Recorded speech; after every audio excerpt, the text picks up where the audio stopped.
recording. Now you don't see me anyway. Okay. Yeah. All right. And We we're can on see the your air shadow, now. Dennis. This is going viral.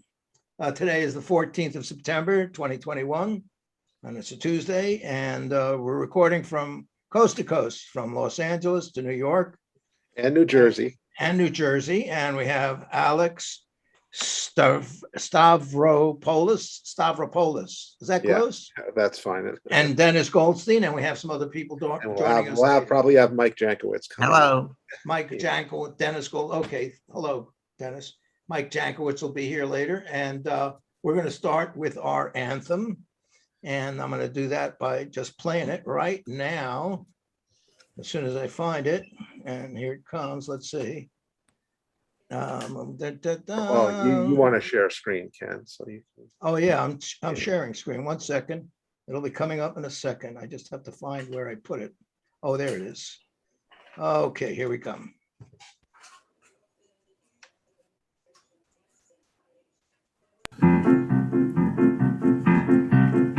The world has caught a virus, so I've written you a poem. We need your help to cure it, so stay the fuck at home. And if you have got 12 kids or you're living on your own, lock it down and isolate and stay the fuck at home. If you think you're not at risk here, you're living in a dome. It spreads faster than a hooker's leg, so stay the fuck at home. I need the gym, I need the beach, I hear you bitch and moan. You need to grow a brain cell and stay the fuck at home. But I feel fine, I don't feel sick.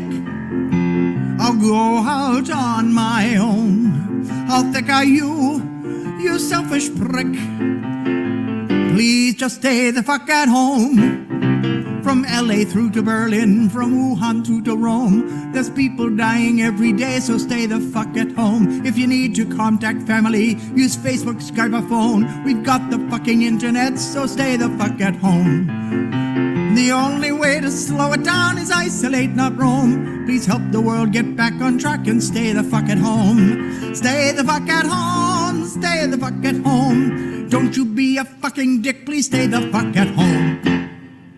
Stay the fuck at home.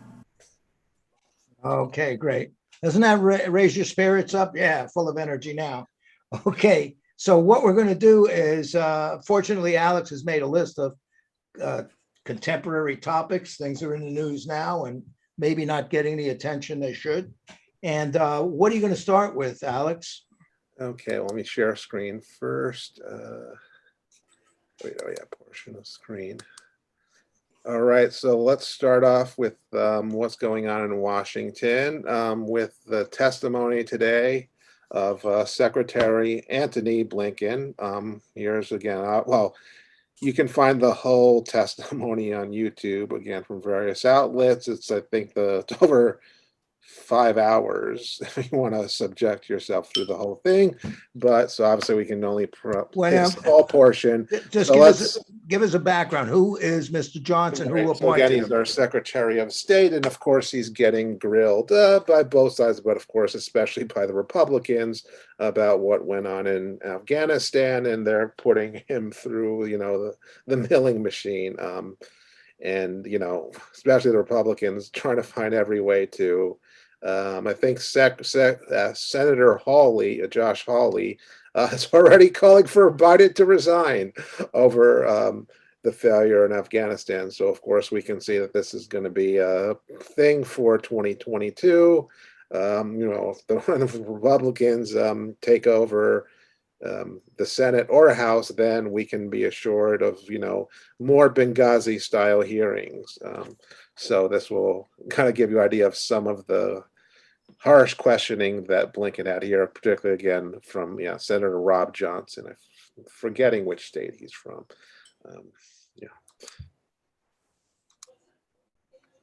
Wait. I gotta set up the sound again. Here we go. Share computers.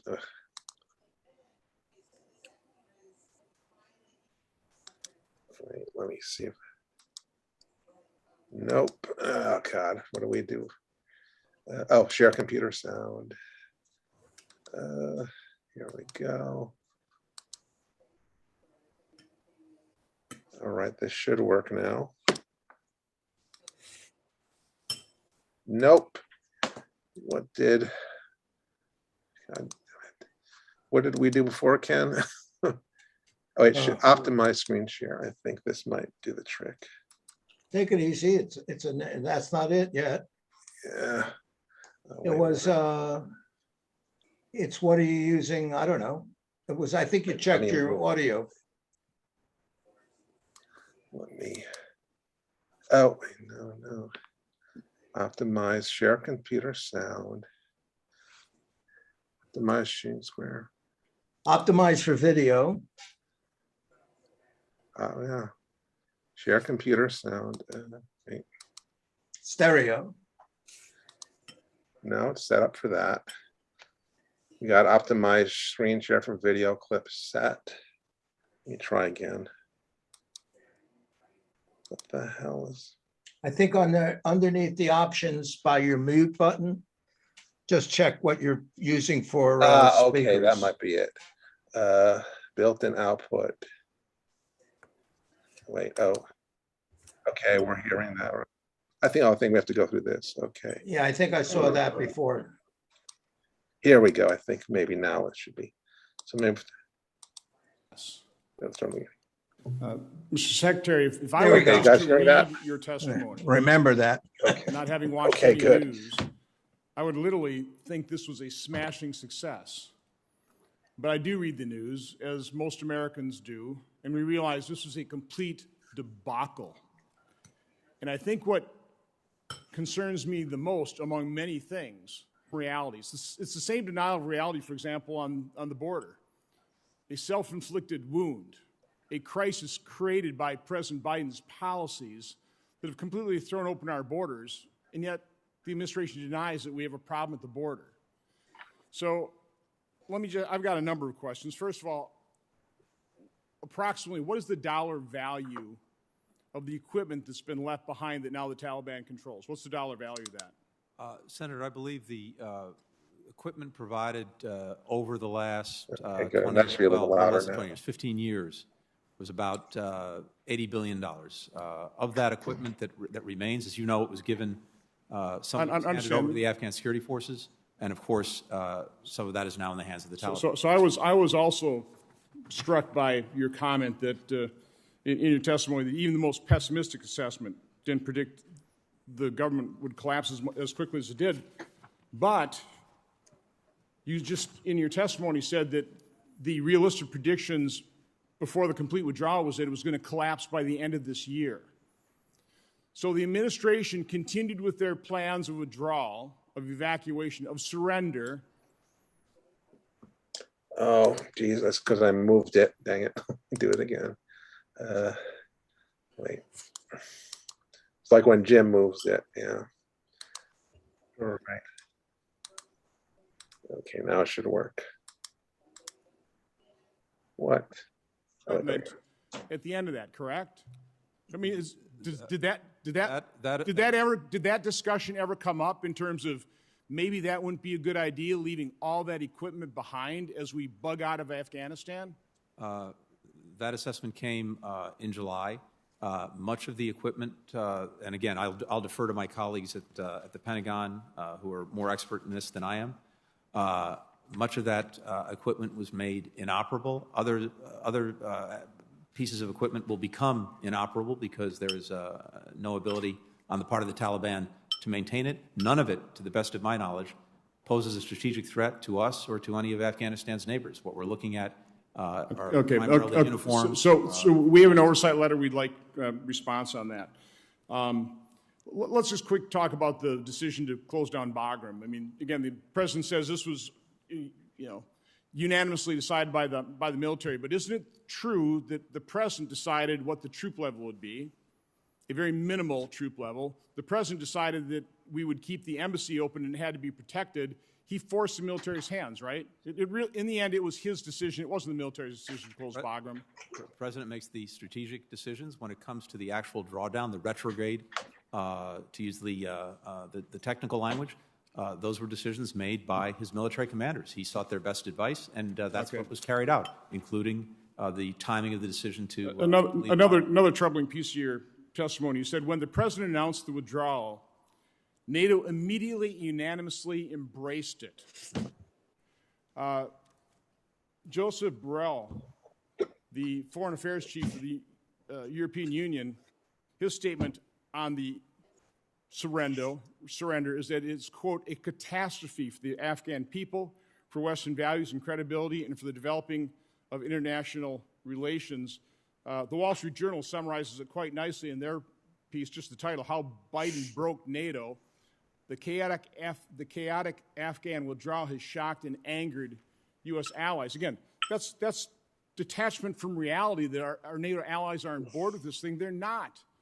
That's not what we're hearing. Senator, I went to NATO well before the President's decision, along with Secretary of Defense Austin, and spent the day with all of our NATO allies, listening to them, their views, their prescriptions, their ideas for what we should do moving forward in Afghanistan. I shared some of our initial thinking at that point. We factored in everything we heard from our allies into our own decision-making process. When the President just like you planned for every contingency. Okay, I got it. If I could just continue. But now, listen, it's bureaucratic speak. I have some questions. So, again, my concern is the detachment from reality. So, as we surrendered, as we're evacuating, as we're bugging out, we're hearing all these soothing comments from the administration. This is, like almost like a well-oiled machine here. We've got, flights just leaving and 124,000 people being evacuated. We heard something completely different. So tell me what is wrong about what I had heard. First of all, prior to the Taliban providing perimeter security, there was no security, and basically tens of thousands of Afghanis flooded into the Kabul airport, correct? There was perimeter security around the airport established. But we literally had tens of thousands of people. It wasn't like people we invited in that were special immigrant visa holders, correct? We did not control the city. We controlled the airport. Sorry if you. But again, so we had tens of thousands of people in Kabul airport. The reports we were getting on the ground is many had no form of ID whatsoever. When I went to Fort McCoy, I asked the commanding general. Again, every contingency planned for. I asked the commanding general, when did you first find out that your mission would be as an intake facility for the Afghanistan refugees? He said 10 days ago. I asked the commanding general, I asked the representative from the Department of State, as well as from the Department of Homeland Security, do we know that every refugee that you've received so far, and there's only 1,000 at that point in time, do we know that they at least have some form of ID? And we didn't. We're hearing all these assurances that we're getting biometrically screened. A 14-step plan. I asked the head of Northern Command, he was at Fort McCoy, describe those steps to me. What do we screen them against? I mean, are ISIS terrorists, are Al-Qaeda terrorists, have we biometrically screened them in the past so that we can compare them to a database? What is that 14-step process in detail? Not just 14 steps. Tell me, describe to us in detail, how are we keeping this nation safe from such a chaotic situation? So, Senator, the 14-step process refers specifically to the special immigrant visa applicants, and there is a lengthy process. So how about for the other 124,000 people? So yes, so to come to your point, Senator, a couple of things. We arranged, as you know, transit countries so that any Afghan coming out of Afghanistan would initially go to a transit country where we could initiate the screening, the vetting, the background checks. We surged Customs and Border Protection officials to those transit points, as well, of course, as other security law enforcement agencies to do these checks with biometric, biographic, other information that we have. Then, as people are cleared in these transit points, they then come into the United States, but they're not being resettled immediately. They are going, once they land at Dulles or in Philadelphia, they are then being sent to military bases where the checks continue and are completed. But again, what checks? We need specifically what the checks are going to be. The senator has expired. I'm sure if you can follow up for the rest of your questions. Senator Coons. Thank you. Okay, so that gives you a pretty good sense, I think, of the kind of questioning that he's gotten from the Republicans. Blinken. Alex, let me ask you a question. Yeah. Obviously, this is just, I've seen this before from both sides of the chamber, that they just use this as a TV Sure. opportunity to Yeah, show how, how presidential he looks, Johnson, And look at me, I got gray hair, I'm trustworthy, I know what I'm talking about. Watch me, try to lay this guy out on the carpet. But the question I have is, because I was watching some of these hearings also, this is a candidate for Blinken, right? yeah.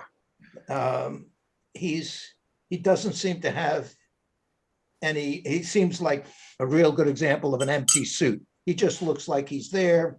And the only thing he can respond to with is just bureaucratic statements, sir, Sure. Well, he does. He does I, really good sir, then. whatever we did, we follow policy, sir, it's all okay. Right, or You know, you have to ask the Department of Defense and the generals. Right.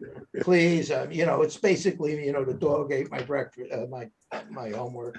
And so that doesn't really stand up for a person who you'd want as Secretary of State, who has to have some moxie. I mean, it's not showing up as a good score. Yeah, I mean, even you could say, Hillary did a much better job, say, with the Benghazi hearings. Right, yeah, and part of it is if Which you're I a think she's a diplomat, much better politician. Yeah, well, I know that, but I'm just saying, being a Secretary of State, you're not just running a library or something. You're going to have embarrassing situations. Remember when I was growing up, the first most embarrassing thing was I can't remember his name for sure. Oh, Francis somebody. The YouTube incident over Russia and Khrushchev banging the table with his shoe. Oh, remember that? So let's say you're Secretary. I don't, because I wasn't alive, Ken. Oh, I'm sorry. Well, you missed so much. It was so entertaining.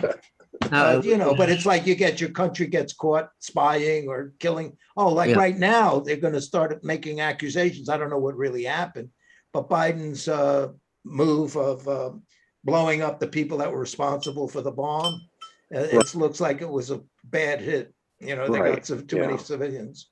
So that's going to be, there you go. Somebody's going to have to stand there and get yelled at and somehow defend it or say something, whatever they do. That's what I liked about Obama. He was very eloquent. He's like a tango dancer. He could step right across the thing, the preacher you've been going to hates America. What do you got to say about that? And he'd step right around it. It's beautiful. But I mean, this guy's not showing any competence. That's all. Well, what do you think? I think he's was Biden's aide as a senator, his foreign policy aide. So he was with him, we're talking like in the early 2000s, maybe even before them in the 90s. So, people say, oh, Biden's loyal to people who are with him. So that, but then he might, again, choose someone who's not basically the best guy because they're loyal. What do you think, Dennis? Yeah, Dennis. Yeah. What do you? I don't know much about this guy Blinken, but just in terms of Afghanistan, you think it's the questioning of him is fair, or it's just politics? I don't like that guy Johnson. It doesn't mean I like. It doesn't mean I like Blinken. I think he's a ball buster. How's that? Right. So I have a good phrase. Yeah. I mean, I think he was just trying to tell him that Biden wasn't doing his job. That's the basic message. Yeah. You're not doing your job, and I think you're not doing your job. And once more, I think you're not doing your job. That's what he said. Right, and he's got the clip. If any terrorist attack does happen from an Afghani we let in, turns out to the vetting failed, then that everything's set up for them to blame Biden for that. So I'm sure that's part of it. And if any terrorist uses American equipment, God help them. Right. Well, apparently today, I mean, I don't have a clip on this, but I was watching it. Stavropoulos, they're saying they in the Panjshir Valley, the Taliban just captured a bunch of Scud missiles, but a lot of people are saying they're basically inoperable. So there's a bunch of Soviet era equipment that's still out there in Afghanistan that in theory could be used. Yeah. Now, what I would tell the Republicans is we shouldn't have been there in the first place, and then they wouldn't have our equipment. Right. Yeah, they definitely don't want to say that. They want us to say Biden should have, well, we should have stayed forever, essentially. Right, that's correct. Right. Anything more from you, Ken? Yes, I just wanted to show, I'm gonna put up this map. All right, so let me So stop screen. just for a second, Yeah. this will cut your sharing off, I think. But it's a file. Whoops, files. There we go. And I just got to go pick it up. Where is it? Is it files?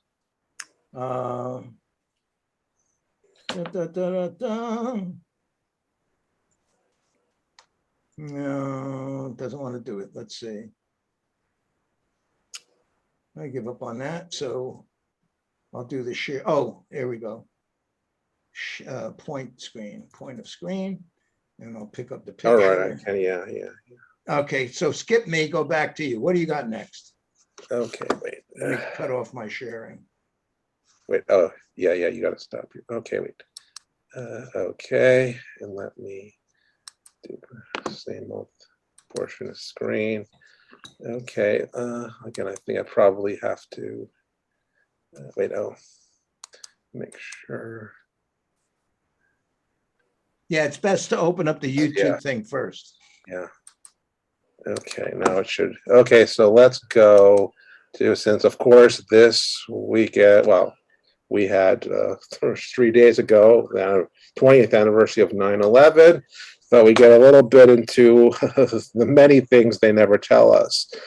This year, for people who don't know, is NSA whistleblower Thomas Drake, who's one of, I think it's about 4 or 5 that have said various things about what the NSA knew, and that the NSA had everything to stop the 9/11 attacks. And not only that, we'll hear him say here that Vice President Cheney had a direct line to the NSA and almost certainly knew on 9/11 that this could be coming.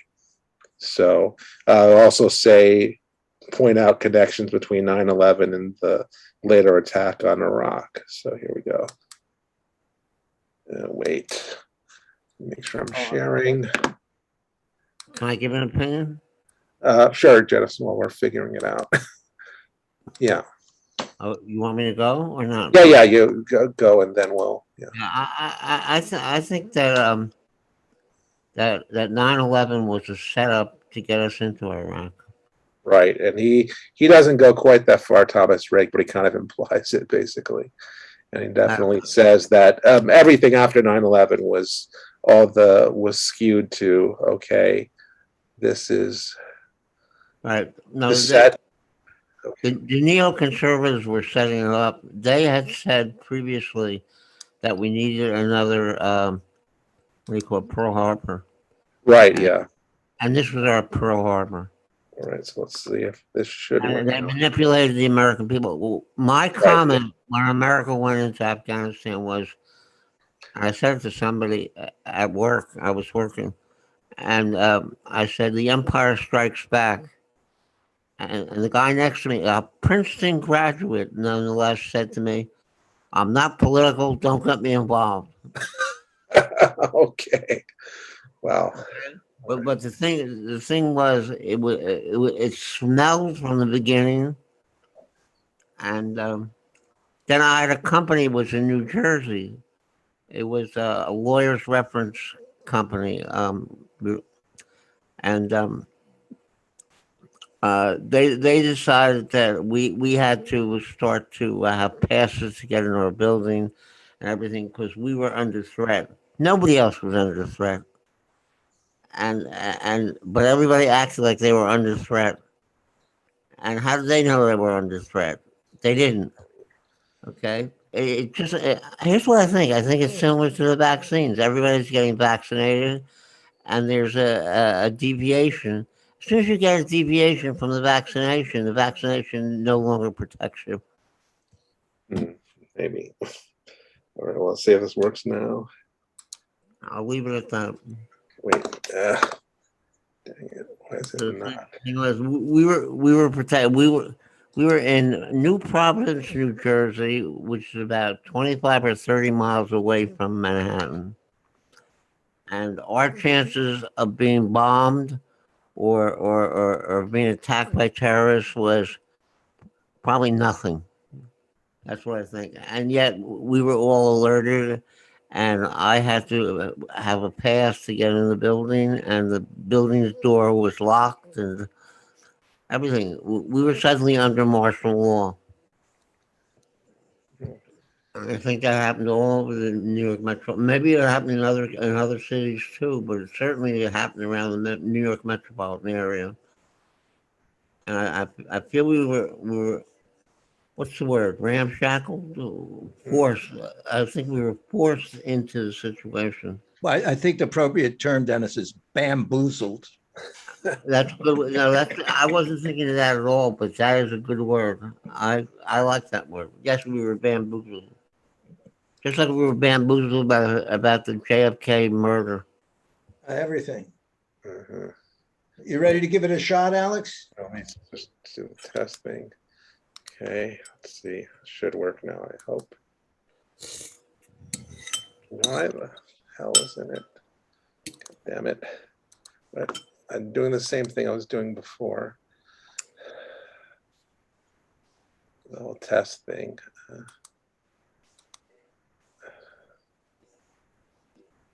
Built-in microphone. And the speakers. You guys are hearing that, right? That's what happened last time. That black thing comes up. Then it works. Now it'll work. Okay, this should It should work. work. We couldn't Okay, there we go. really talk about. There is There we no go. record other than I was interviewed. There is no record of my testimony. The last time. All right, so yeah, so just to make clear, okay, so he did a whole huge and was even got a look at this whole internal review of the NSAs that essentially showed, well, you didn't see the full thing, but essentially it showed all the ways that they knew it was coming. And so he testified about that. He was not allowed to testify to the 9/11 Commission, certainly, of course, not in public, because essentially it would expose it. And then, at the very least, that NSA should have been able to stop it. So, which would have meant, of course, everybody, Michael Hayden, who was still, I think, head of the NSA at the time, should have been fired, and a bunch of other high-ranking, who, of course, just got promoted. They tried to track this down. Was they were told by the Select Senate Committee that the archive, basically the archivist, that it was with the National Archive. But this is like the Indiana Jones, right? Where you see in the warehouse where it's in a box, right? And it turns left and it disappears. That evidence was buried incredibly deep. I'll just share this because it's little known. There was actually a full-scale, what do we actually know and what do we need to hide effort at NSA, and it was a multi-volume study. It's the one thing of all the things I was able to discover, uncover, find, hook or by crook, even through internal whistleblowers, NSA, not just myself, others that were greatly concerned about how far, off the rails we were going. I never got a copy of it other than I made direct reference to it to the investigators. They, as I understand it, were never able to get a copy of it either. So this should tell you something. It should tell you how far NSA even itself was willing to go to keep actual evidence of what it should have known and what it actually did know in terms of its own culpability with respect to 9/11. Because if your testimony had been in the report, the obvious question would have been, why haven't you asked the leadership of the NSA, did you tell anybody this? Now, Yep. The argument that there's so much data coming in and how could you keep track of it all? You said the analysts were pulling their hair out, screaming, why hasn't this been reported? Why isn't something made of what we've got? So it's not We like can imagine a whole lot of report. I mean, people are coming. This is after 9/11. I'm now in at NSA, right? So they're coming to me because that was part of my job at the time. Was they're coming to me with evidence of things that they had been working on, including formal reports, and yet it was never released for wider distribution beyond NSA. And I remember it was just, again, this is another one of these events where I shiver, goosebumps. I confronted my supervisor, the number 3, Maureen Baginski, with this report. And she got incredibly upset with me. She says, "I wish you had never brought this to my attention." Why? Because she would not have plausible deniability that it existed, when in fact I was actually bringing it to her attention. They did not want anybody to know what was in fact known. Look, and this is early on. I mean, we're talking just in those weeks right after 9/11. What I haven't shared yet is several months later, I was able to wrangle a couple of $1 million. We were never there was phenomenal technology that was never put into the fight because it was internal corporate politics, and the best of NSA, right, had actually solved the big data problem. I can tell you that right now.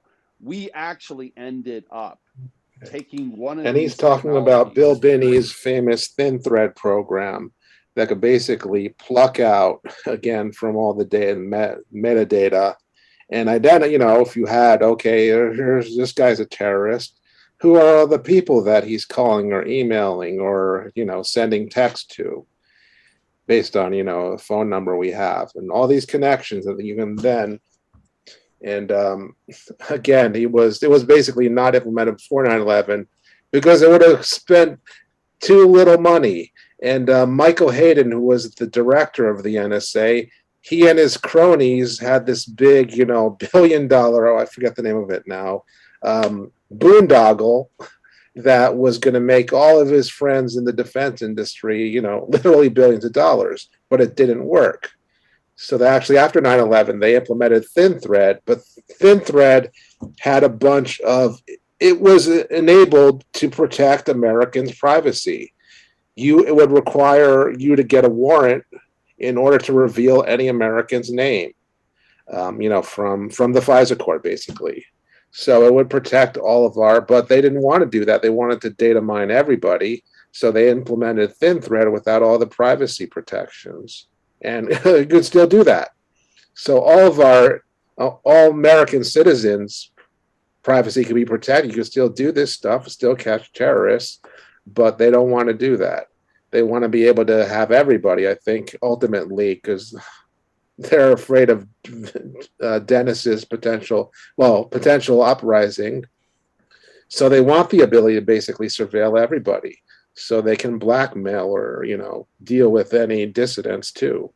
You can't, if you protect the privacy of Americans, then you can't do that. But here, continue with what else he has to say. Expanding it rapidly. I mean, this is back when I was doing system and software engineering. We actually took this program and actually pointed it at NSA's main databases. This is the collection databases. So there's a whole slew of them going by various names. We actually turned it on, and it was incredible what was discovered. This is something I've actually talked about in the past. Even more information, right? As we went into the core of NSA's collection databases, what NSA should have been able to find out or discover. But it just, again, it wasn't a priority. We started to report it, and guess what happened? Shut down. See, this idea that this kind of attack and so on wasn't a priority, and the Bush administration was more concerned about, Russia and China and this and that, big power politics. I don't buy it. And the reason I don't buy it is because we now know with certainty that the real priority was the invasion of Iraq. That was always know, the that's plan. clear. Always the plan. And if that was always the plan, it wasn't about big power rivalry. It was how do you get the American people to go for an invasion of Iraq? Well, no, and that's where the Cheney network clearly received incredibly biased, spun intelligence to actually provide the excuse that Iraq was the big threat and we had to invade and then some. It could just be what the first Bush had done, but under the second Bush, we were just going to take out Saddam, period, and occupy Iraq. No, it's clear. I mean, this is, again, having been there, we took the eye off the ball, even going after Osama bin Laden. I mean, all kinds of assets that were in Afghanistan pursuing Osama bin Laden actually got redirected. There's enough that's come out in the intervening years, even 10 years ago. The incredible frustration of even some of the special forces, and I'm just saying special forces in quotes, that they were critical resources were not being provided to sustain their efforts because we're going to go into Iraq. I know. I was in Afghanistan I made a film in Afghanistan in the spring. This is some good stuff now. And I interviewed a guy who was on the Central Council of the Taliban, or had been. He quit. Alex, could you pause it? Sure. Actually, Yeah, you have a question, Ken? Yeah, let's go over the identities we're watching. Who is All the right, guy with the so on the headphones left and who's is the other guy? Thomas Drake, a former NSA officer. He literally, he had worked at NSA before 9/11, but literally he was going to his new major job, again, serving the number 3 person at the NSA on the day of 9/11. 9/11 was the first day of him at this new job, with a major position. Later on, he blew, I think in like 93 or 94, he blew the whistle essentially, well, internally, and then was accused of, along with a few other NSA whistleblowers of, talking to the press and violating the Espionage Act. He took a plea deal of no jail time because basically Bill Binney was also part of the people who were being charged, essentially obtained proof from the FBI itself that they were prosecuting them illegally, that they were illegally surveilling the whistleblowers in order to try and make a case. Okay, so what his name is? Thomas Drake. Again, they're Thomas leader. Drake, and who's the guy who's interviewing? Paul J, formerly of the Real News Network. He used to work for CBC, the Canadian broadcasting channel, for years. He ran basically their version of Crossfire, one of those political talk shows. Then he went independent a few years ago. He was running the Real News Network, which was still out there. He got forced out of it. Also because he got cancer, but he's in remission now, and so he's running his own network here, which is mostly a website, theanalysis.news, and he's very anti-establishment. In fact, YouTube's been censoring him, and for the usual nonsense about basically, not sticking with the official program. Right. So he's done multiple great documentaries. I recommend that everybody goes look at theanalysis.news, his website. He's also has great contacts with people like, Lawrence Wilkerson, formerly, Colin Powell's, and again, he's, very, anybody from Pacifica will like his stuff because he's definitely on the left. Okay, very good. Let's continue. Yeah. So here again is talking about what he saw. Again, he did a whole documentary in the early 2000s about Afghanistan. So here's what he found out from doing that. And over bin Laden in a meeting against the wishes of Mullah Omar. Then a second meeting's called with a senior representative of the Pakistani government who talks them into not turning. So that's interesting. Again, wasn't Pakistan supposed to be our allies? We have threatened them essentially, we're going to invade you. if you don't join us in toppling the Taliban. But the Pakistanis are telling the Taliban not to turn over bin Laden, and he's going to explain why he thinks that happened. Or one can only assume they didn't want a show trial. But he also told me there was on one morning, not long after that meeting, something like about 20, 25 or so beautiful new white pickup trucks and SUVs calmly drove out of Kandahar heading for Tora Bora, with bin Laden and his gang. I mean, anybody could have seen it. You didn't even need like a satellite. And of course, he wasn't touched. No, and it raises any number of questions. It really does. In fact, remember, there's the famous Rumsfeld. We don't negotiate surrender. The Taliban actually were willing to. This is shortly thereafter were willing to surrender, but that was the last thing we were going to enter into was any kind of arrangements. I mean, this is part of the tragedy. I don't know how else to say it. I mean, it's just stunning. The myopia, the extraordinary hubris that was being displayed by the Rumsfelds of the world. But Iraq, there is no question, Iraq took on far greater import and importance in terms of political military policy. We're going to go in, and then Afghanistan. Yeah, okay, so it became America's longest war.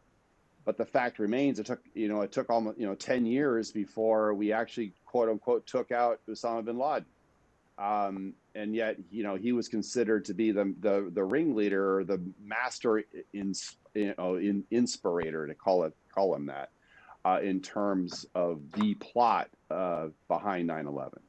Okay. And remember, we have to forget. You have to also 15 of the 19 hijackers were Saudi Arabian.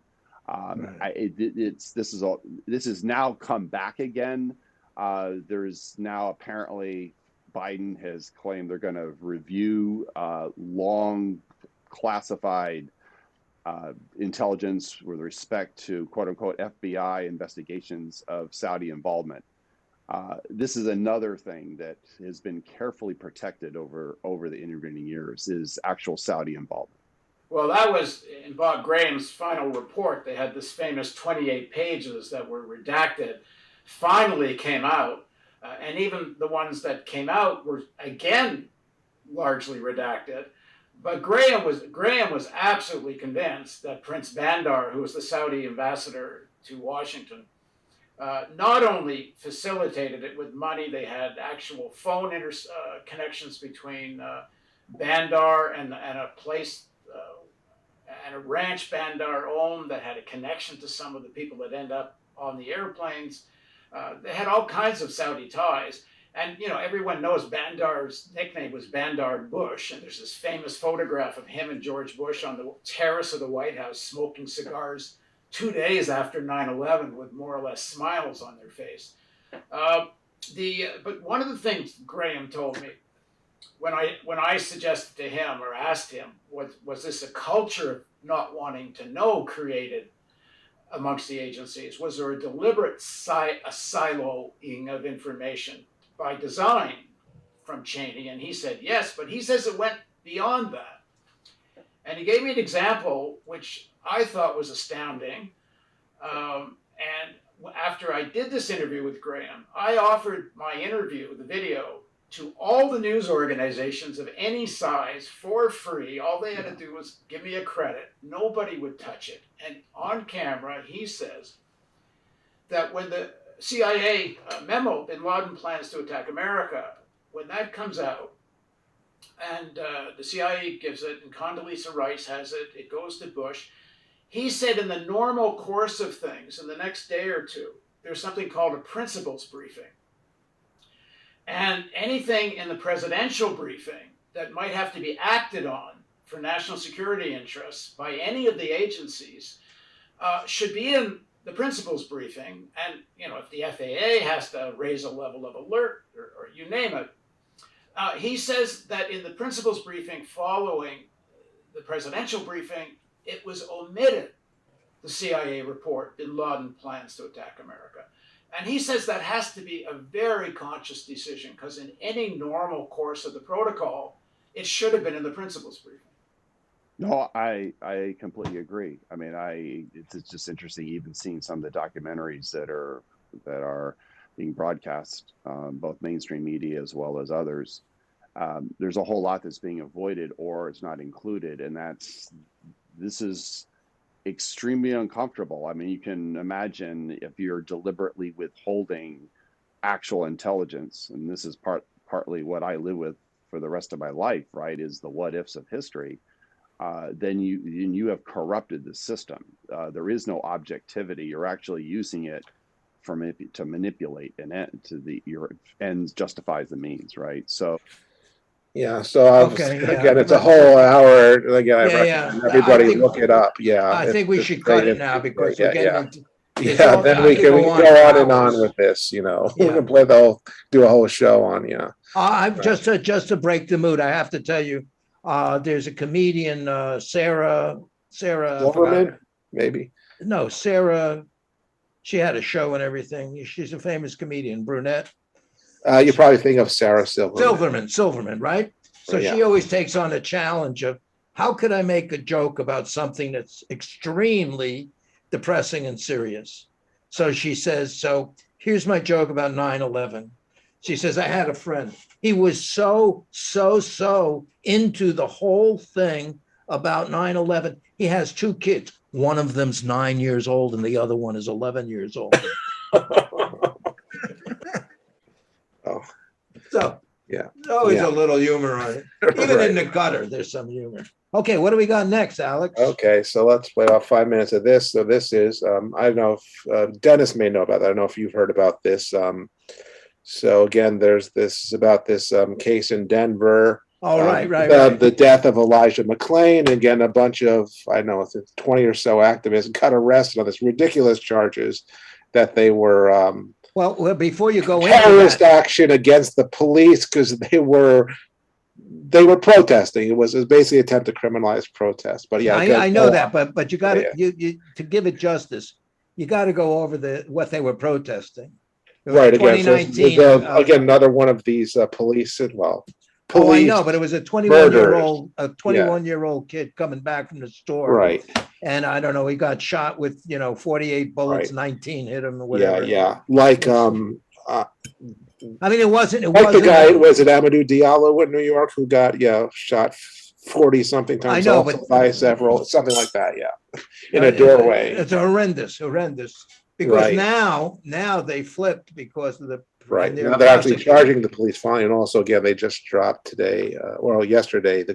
So again, this is also again the news channel Breakthrough News is connected to the Party for Socialism and Liberation, the PSL. Oh, Right, okay. right. So this is one of they have two main people. Eugene Puryear here, who's and Rania Khalek, who's Lebanese American, and actually comes in from Lebanon and does a lot of their foreign stuff. But yeah, they do a program together and then sometimes do separate. So this is and he's going to actually interview some of the activists who just had the charges dropped. So they'll talk about the case and also, well, what you'll have a reaction here, Ken, because they'll make again they make the argument that, well, it was their activism that resulted in the cops being charged.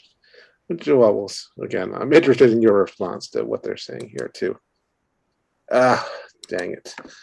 I moved it again, I think. So wait, let me do the usual. Let's see, it should work, I think. No, wait. I think maybe. Yes. Let's see.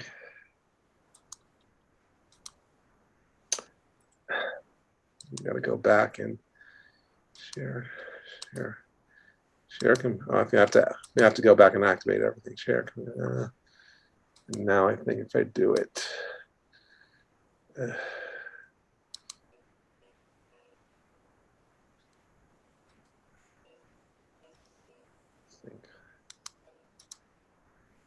The hell?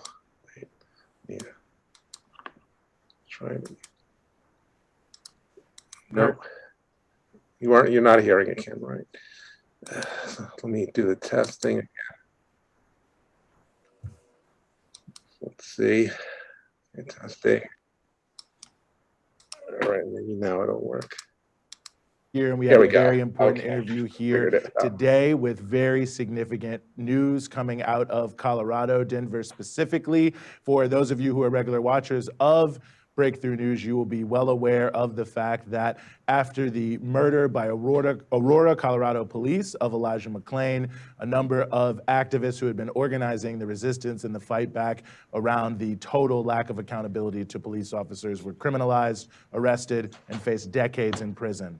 Those charges have now been dropped completely, and charges have been brought against the officers and one paramedic who killed Elijah McClain. So almost a complete and total turnaround regarding this situation and the deep injustices that were put in place. So we are very honored to be able to bring on three of those who were charged completely unjustly on framed up charges in Colorado over protest, over attempting to gain accountability for a brutal, totally unjust police murder. And so we welcome here to Breakthrough News, Eliza Lucero, Lillian House, and Joel Northam, who are all organizers with the Party for Socialism and Liberation, and who have been in the struggle for justice for Elijah McClain.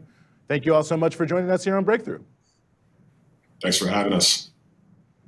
Yeah, glad to be here. Thank you.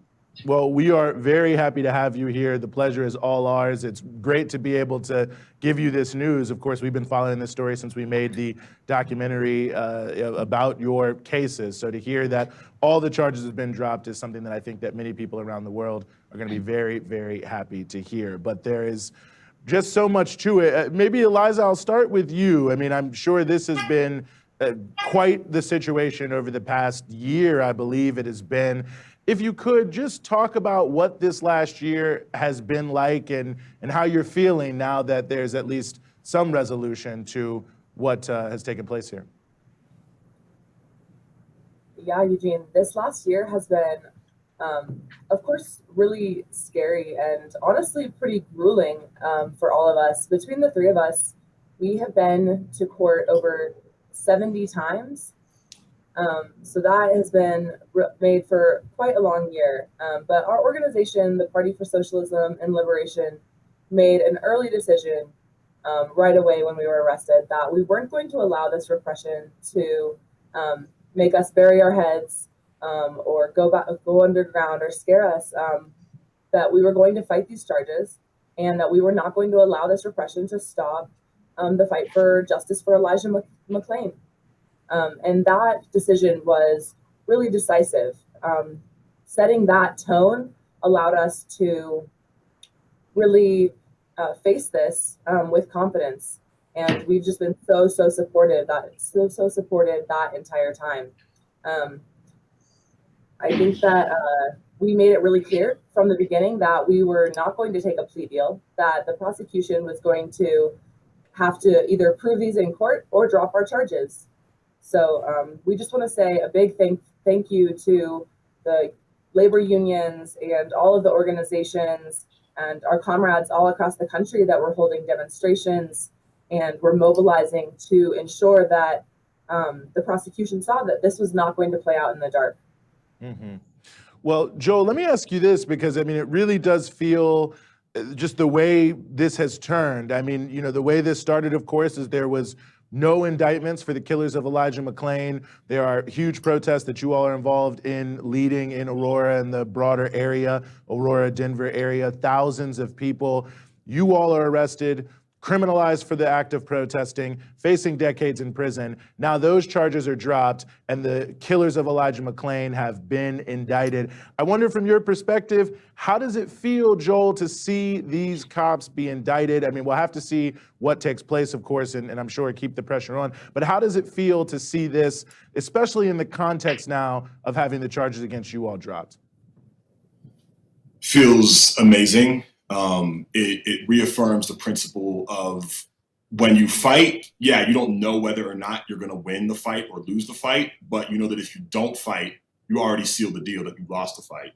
And so, you know, I think Elijah's life can never be brought back, but now all these cops, they'll be standing trial. And honestly, I would have loved to be a fly on the wall when that announcement came down in one of these people's cribs just to see their faces.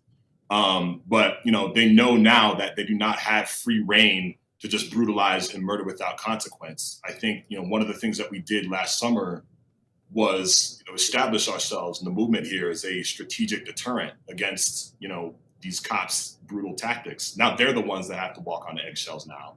And it's a beautiful feeling, and I hope it gets replicated all over the country. The people of Aurora, especially Black and Brown communities in Aurora, they face so much disrespect and violence from the Aurora police. And, everybody got an education last summer is that, when you stand up, they have to look you in the eye. And I think that's a very, very important thing. When I look at this case, as well as the case of George Floyd and the conviction of Derek Chauvin, which was won by the people, I believe the fundamental lesson that we all need to take away from this is that the injustice that we're faced with every day in this country, it is not unchangeable. It is not fixed. It is not static. When we stand up, when we say no more collectively as a unit, as a mass of people, they're the ones that have to look at that. When we establish ourselves as an actual political force, they can't ignore it. There are forces, against us. They seek to conserve this racialized capitalist caste system that we're dealing with. And they are strong. They are formidable. They are resourced. They're vicious. They're organized. They have 400 years of experience suppressing the aspirations of people, of oppressed people. But if we decide that we just won't accept this any longer, and we come together and we organize and we fight, this shows that we can win. And we're a long way from a conviction, but this is a victory. And, who knows, like we saw what happened to that prosecutor down in Georgia, that was covering up the Ahmaud Arbery thing. Who knows? Maybe Dave Young, we'll see what happens. But yeah, I think that there are a lot of lessons to be gleaned from this. And one of the major ones is that when we fight, we can win. Mm-hmm. All right, Ken. So I think you might have different reaction from some of us here, what you said about these kinds of cases in the past. So yeah, we'll go. Well, first of all, you have to hear both sides. But I mean, it looks like it's a one-sided issue. The cops were, on the face of it, the cops were racist or belligerent or whatever. I don't really know what happened. I just sort of picture the kid and so forth. But in past cases, I've seen false reports come from the media, make the individual look like an angel and the cops look like the devil, and it's propaganda. However, these guys were fighting for justice, and it seems like they got it. And but you should, okay, let me get you to kill your screen sharing. Okay. While you're doing that. You want to, because I think you want to play the clip from about the recall election, right? Oh, I could play that. Yeah. Yeah. But in any event, I mean, I'm glad they're getting some justice. Absolutely. I don't, they seem to be gone into retribution or revenge. They want people to suffer, which, okay, that's normal, I guess. Let me see what I could do on that. Share screen, play advanced. No, just play, advanced video. And let's see if it gives me a shot on the video, and there it is. And this is just on the recall. It's a very short thing. Right. Let's hope that the sound's coming out. Let's see. More than 8 million ballots and counting are being processed and verified ahead of election night. I'm expecting that the early vote that you see on the screens at the very 8 o'clock, 9 o'clock hour before precinct vote starts to come in should be heavily on the no side. If it isn't, I'd be shocked. Political experts say polling is historically more accurate the closer to election day. According to 538's polling average of the first question on the recall ballot, keeping Newsom in office is averaging more than 16 points higher than removing the governor with just 1 day to go. I always warn people, take polls with a grain of salt. Yes, they give us a general view of what's going on, but they won't tell us, predict what the outcome is, and we're just not going to know until we reach election day. Early returns show who has voted, but not how. Recall supporters are hoping for a strong showing from last-minute independent voters. That independent vote has not showed up as significantly yet as one might expect you would need in order for Governor Newsom to be recalled. Mark DiCamillo is director of the IGS Berkeley poll, which recently showed Newsom and recall opponents with a double-digit advantage over recall supporters. And from our polling, we would expect to be able, that the Associated Press and all the official agencies will probably be able to call this election on election night. As polling stations across the state open up, it's the makeup of the electorate on election day that is the biggest unknown. How large is the vote on election day? Because a lot of the yes side supporters intend to vote in person on election day. People will try and guess about what the outcome will be, but at the end of the day, until the votes are counted, we're just not going to know.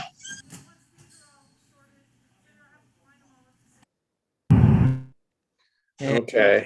The end of that. And, you know, I think the interesting thing I heard about it in the back channels was that the Democratic Party did not endorse any of the other people listed as a candidate.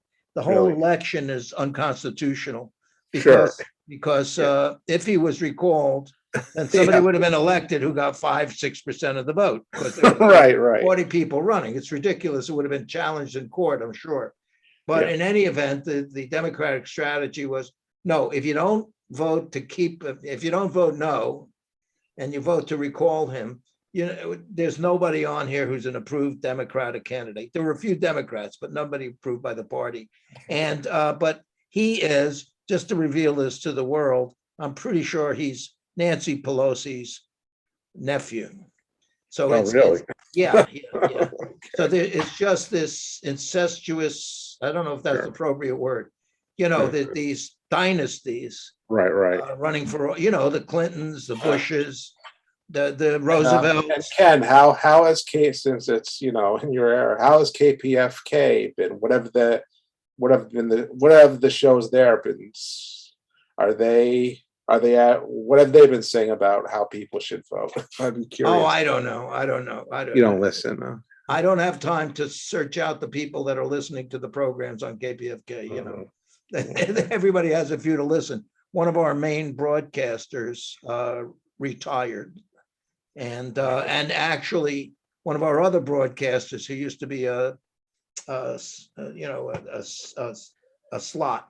She was on every day at the same hour. Well, now she's down to once a week. So our big hitters are gone, and we got to recover. I don't know. I used to make some criticisms about some of the KPFK stations. Some of the Pacifica stations, but to save any, not to embarrass her, I used to say, hey, why don't you try putting on a program with chirping birds? I think that would get more listeners. No, just birds going, you know, one of those nature films. So I don't know. Our audience is declining. That's all. Yeah. Okay, let's ask Dennis. Dennis, before you go to Dennis, I want to say I probably have the same attitude Dennis has. It doesn't matter which politician you put in there.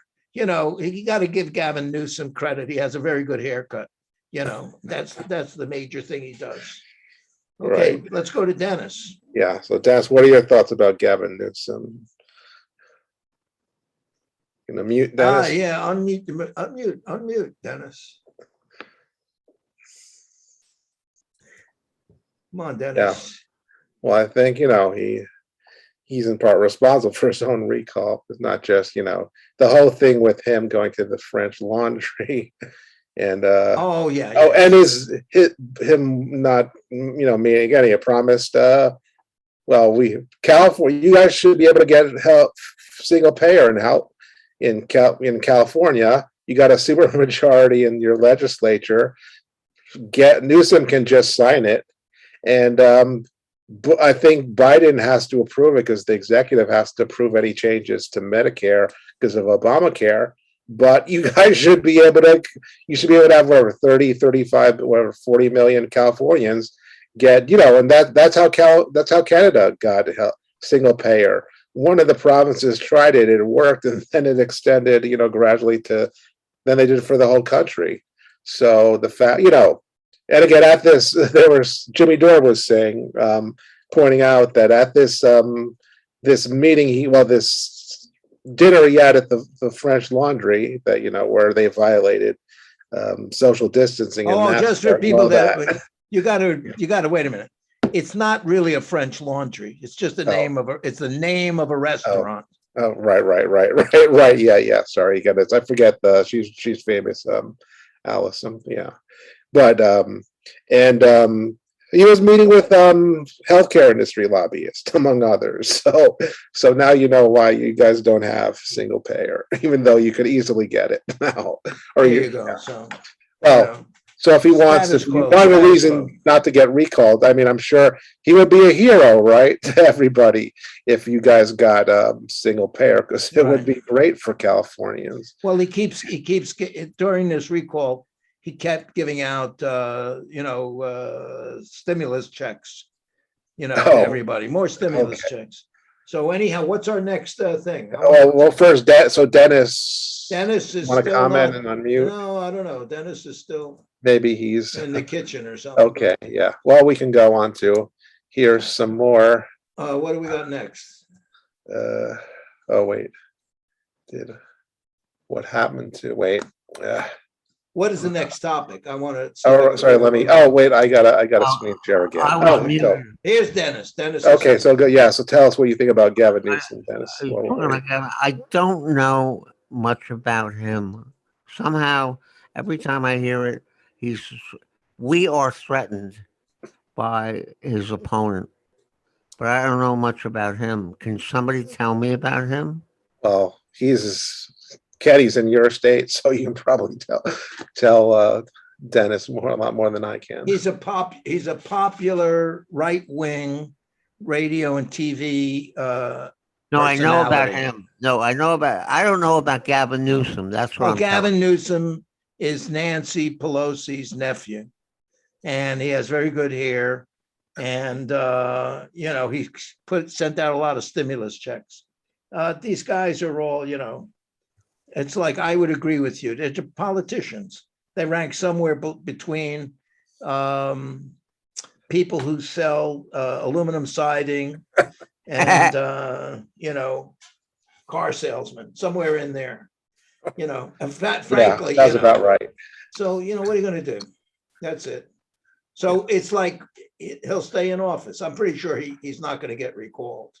If he gets recalled, it's going to be a mess. Comparable. Yeah. It's going to be comparable to one of the miracles that the Catholic Church uses every once in a while. Like Lourdes or something like that. Right. If he gets recalled, would it be comparable to Trump getting elected?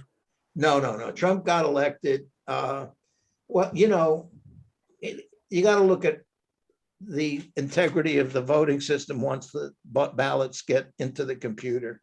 It's really who's controlling the counting. The person gets credited with this the most often is Joseph Stalin.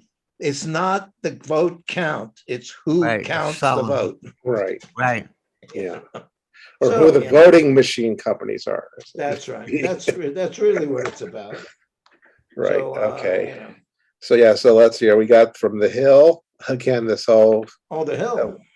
This whole thing about how Bernie Sanders is actually getting some support here from Pelosi and Biden against Manchin, and how there's another clip, but we won't play. I'll just mention that Joe Manchin's daughter again, who of course got hired because of him, got hired by all of these big corporations to, as kind of payoff to the family. She's been involved in this whole big EpiPen scandal. So if Biden should have, and the DOJ could very well charge her criminally for being involved in that, send her to jail.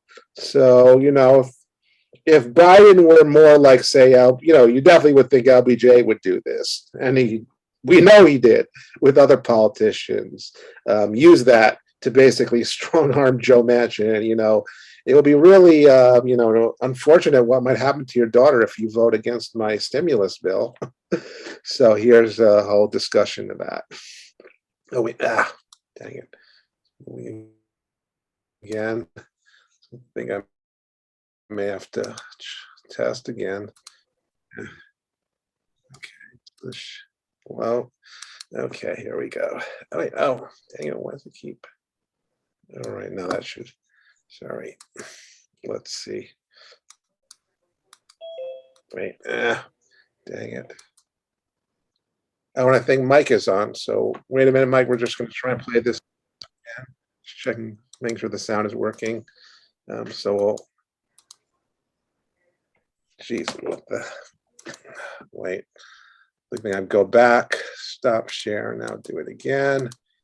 Okay, stereo is on. We do this again. We're testing.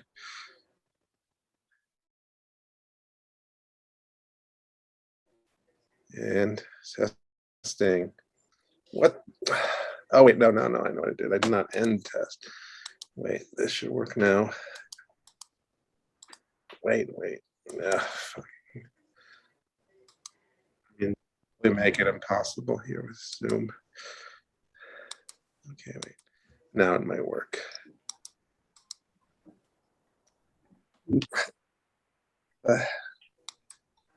Oh, wait, there we go. Okay, now it goes. Okay, now I know what I'm doing wrong. West Virginia Senator Joe Manchin this weekend made another round of media appearances, warning his party that he's not ready to vote for the $3.5 trillion reconciliation package that's quickly moving through Congress.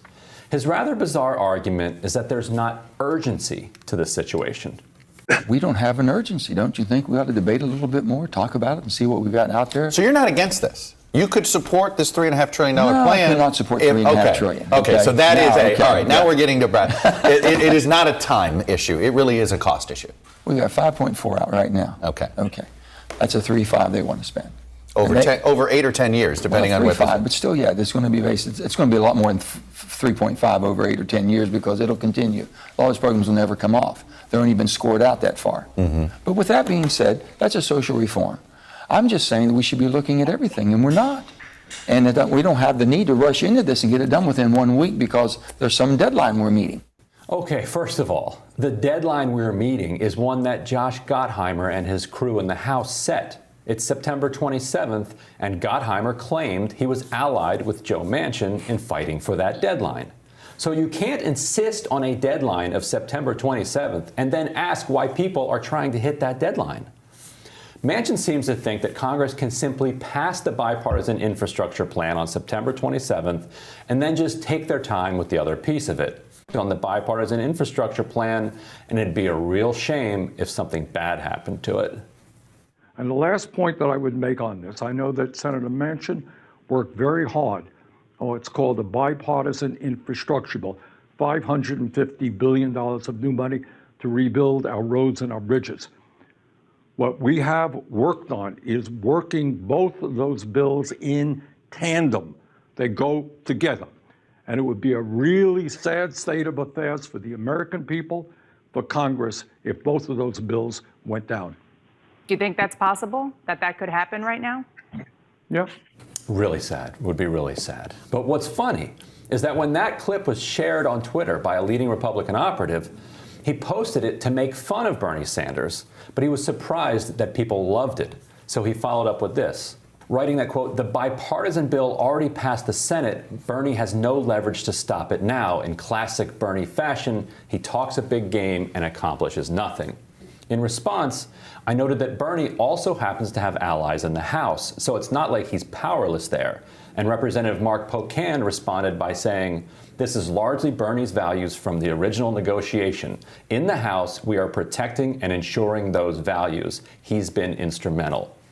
So what makes this game of chicken between the progressive wing and the centrist wing different than normal is that Chuck Schumer, Nancy Pelosi, and Joe Biden are on Bernie's side, not Manchin's side. That doesn't mean Manchin will definitely lose, but it means the deck is stacked heavily against him. Now, for people who weren't born yesterday, I understand why you might be confused at how it could be possible that Bernie Sanders and Chuck Schumer and Joe Biden are genuinely on the same team fighting against Joe Manchin. But an overlooked moment Friday in the House Education and Labor Committee might help it make a little sense. And maybe Joe Manchin should pull up a chair for this one too, because he might learn why he and his friend Josh Gottheimer are almost completely isolated right now. Let's take a step back for a second. Over the past generation or two, House Democrats in swing seats, known internally as frontliners, have consistently voted to the right, hoping that a conservative voting record would appeal to voters in a divided district. Often, those Democrats represented rural, culturally conservative districts in which federal spending was coded as federal help for black and brown people, and that was something they didn't want to do. The shifting terrain of American politics has upended that calculation, as vulnerable Democrats are now more likely to represent suburban districts where federal spending is weighed on its own merits rather than pressed through the sieve of American race relations. Now, let's not ignore the irony here. The suburbs themselves are a creation of redlining, produced by subsidies geared toward white families in the wake of World War II, and ultimately cemented by white flight that was a response to desegregation and the civil rights movement. But the suburbs today are far more integrated than they were before, and many white suburban voters are conspicuously supportive of racial justice movements, opening up new potential for a realigned politics. At issue in the Education and Labor Committee was the design of the child care subsidy to be included in the party's reconciliation package. Centrists, drawing from the traditional Democratic playbook, suggested that the subsidy, which caps costs of child care for a family at 7% of income, should be means tested and eligible only to those people who make 150% of their area's median income. The Congressional Progressive Caucus, meanwhile, wanted the subsidy to be universal. That's an age-old fight, and normally it would have ended there, with the CPC complaining that the bill didn't go far enough, but voting for a weakened version of it anyway. But this time, the Progressive Caucus itself was much larger and stronger, and more importantly, it had allies among the frontliners. Instead of opposing a universal benefit, swing district Democrats on the committee recognized that their own constituents would benefit from universality. Many parents in the suburbs would find their incomes above the means-tested threshold for benefits, yet they have tremendous difficulty affording child care. That situation, middle-class voters feeling like their taxes are paying for benefits for others while they themselves struggle, is a recipe for economic resentment. It's what fuels the type of reactionary politics that powered Republicans in the suburbs for years. Over the past several months, CPC Chair Pramila Jayapal teamed with frontliners interested in expanding the subsidy, including frontline Democratic committee members like Mikey Sherrill from New Jersey, Johanna Hayes from Connecticut, and Susan Wild from Pennsylvania.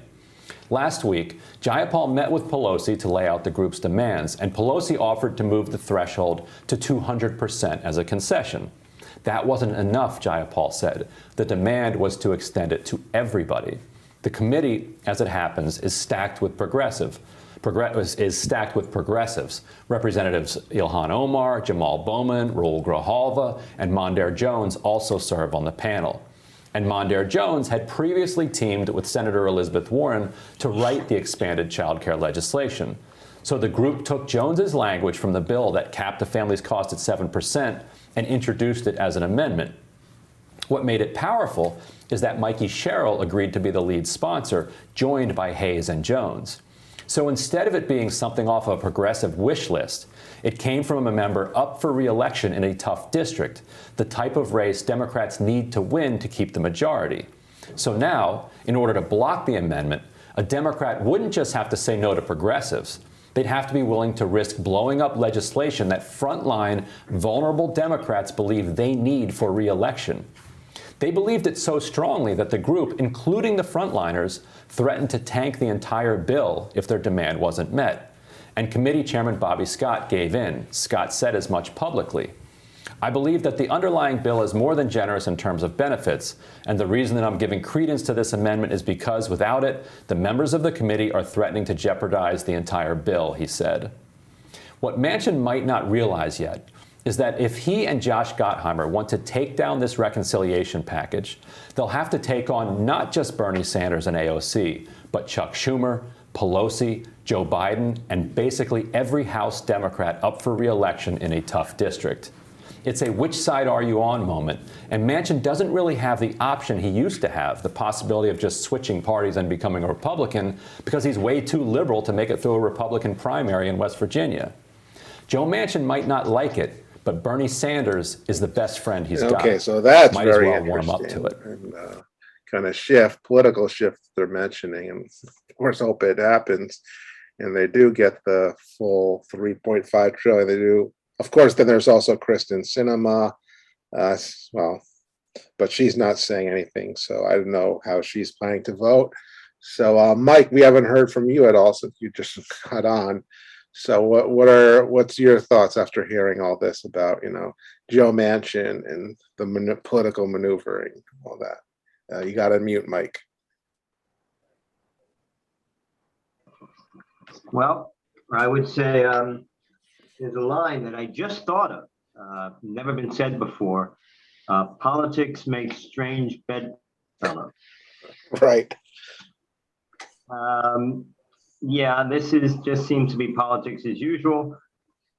Manchin is, well, it's nice to see that Manchin is caught between a rock and a hard place rather than calling the shots. But you're right to say there's still Kristen Sinema. Excuse me. And God knows what'll happen. It's an interesting situation.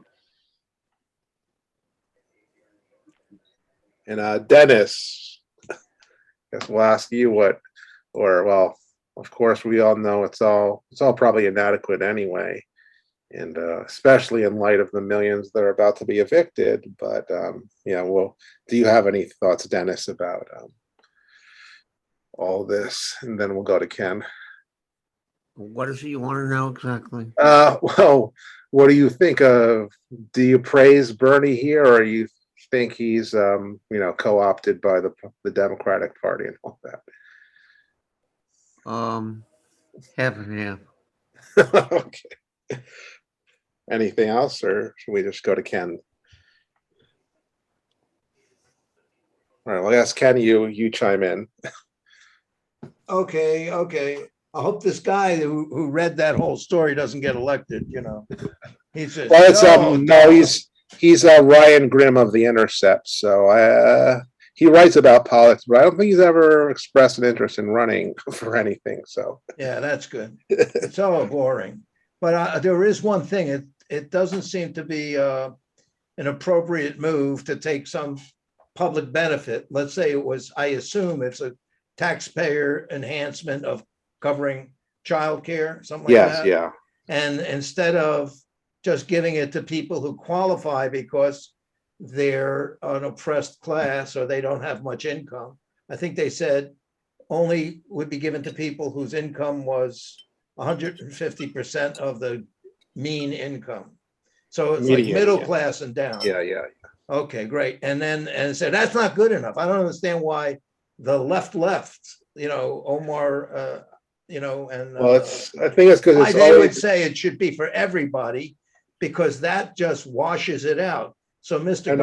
It's because it's a matter of what makes this thing popular. I mean, they've literally found out that it will go better. Well, people accept Social Security because everybody pays into it, even Jeff Bezos, although of course he doesn't. The cap should be raised or done away with, so they tax all of Bezos's income. So they're bending the knee to the it's universality, as they call it. They're bending the knee to the rich and selfish. The people who earn because they said no, 200% is not good enough. Well, look, people are earning five times as much. Ken, this is I think like up to 300 a month again per child. Right. So that one. 300. If Bezos has 10 kids. Yeah. So I mean, $3,000 is how much he makes in a fraction of a second on all of his investments. He makes millions of dollars per second just based on the interest or the hedge fund he's a part of, So it's a drop. Wait a second. It sounds like they're targeting the votes of people who make 5 times as much as the mean income, which is basically your white collar workers, right? Sure. Your computer people and people who own landlords, who own a couple of buildings. Right. Not Bezos. But they figure they're going to try and get those votes, which may be up to 10% of the voting population, 15%. I don't understand why they're backing off like that and saying, no, we got to give the rich people their piece of cake too, because they're so selfish. They won't let this go. They won't help the poor people with $300 per kid, right? Per kid up to 18. Something like that, yeah. Yeah. Okay, great. And where does that money come from? Well, it's your taxes. Okay. So, there you go. Or borrowing, You're printing it. yeah. Okay, thank you. All right, That's all. so That's my comment. yeah, okay. Again, it's a point. So let's move on to some international news and some other elections that are coming up and some that have just happened. And what you're So gonna go here's with? about this is things are well. Dennis will may be happy. I think I'm happy. Looks like the left is this SPD, the Socialist Partei Deutschland, the Social Democrats, are looking like their candidate is going to win the upcoming chancellor election. So here's about the latest president debate that they had.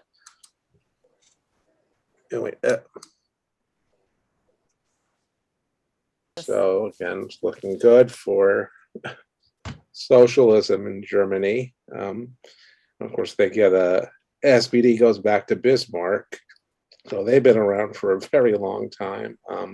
And the other party she and he were talking was Die Linke, which means the left. Again, even more explicitly socialist. Again, there's some thought the Greens again were also doing very well, as they said. Again, and it was in this debate that they again the left party and the SPD would wind up forming the government. If so, you would have basically explicitly left-wing coalition, and of course, as the Greens would be involved, there would be, in theory, a coalition that would be very good on climate. Of course, we'll have to see what they would actually do in government. But again, things are not looking good for the conservatives, which we have. So, Mike or Dennis, you have any thoughts about this? What this means for the left in that they're doing so well here in Germany, of all places. What do I think? Yeah, Dennis, you probably know a bit about the SPD, I assume. Yeah, I haven't given much thought to it, but I would say going to the left is what we need. The problem is that too many people who are in elected office are too comfortable, and they're not really radical enough. So it's like the labor union bosses, and the owners. It's like people who have power, leverage in both the United States and Europe, and I guess Japan too, have too much at stake to want to change the system. That's the problem. What is needed in all these countries, I would say, is people to, I'll say it again, to rise up from the bottom, people who really need help, and to threaten the people who are comfortable. And I'll put it another way: we are in dire straits with the status quo at this point. The IPCC, the Intergovernmental Panel on Climate Change, has painted a red alert for the Earth, and if we don't do something radical and soon, we're going to be all through. Right. Maybe not in our lifetime per se, but it's going to be sooner than we thought. Well, I had about Mike out in Queens, but I will be underwater in a few years if they do nothing. In here in Manhattan, and I don't know about you, Ken, in California, but it's definitely you got to worry about drought and fires. Probably in your and New York. I assume you're more in the suburbs of LA. So, yeah. Well, let me just say, speaking for Queens, no, I'm on a hill. Right. But if your hill is surrounded by water, Mike, you might have to leave anyway. Smaller hill. Now, the problem, of course, with climate change is not that, everybody thinks, oh, yeah, it's going to be like one of these disaster movies. The changes that start happening before super It's already happening. catastrophic itself. Hello? Say that again, Mike. Sorry, you got. The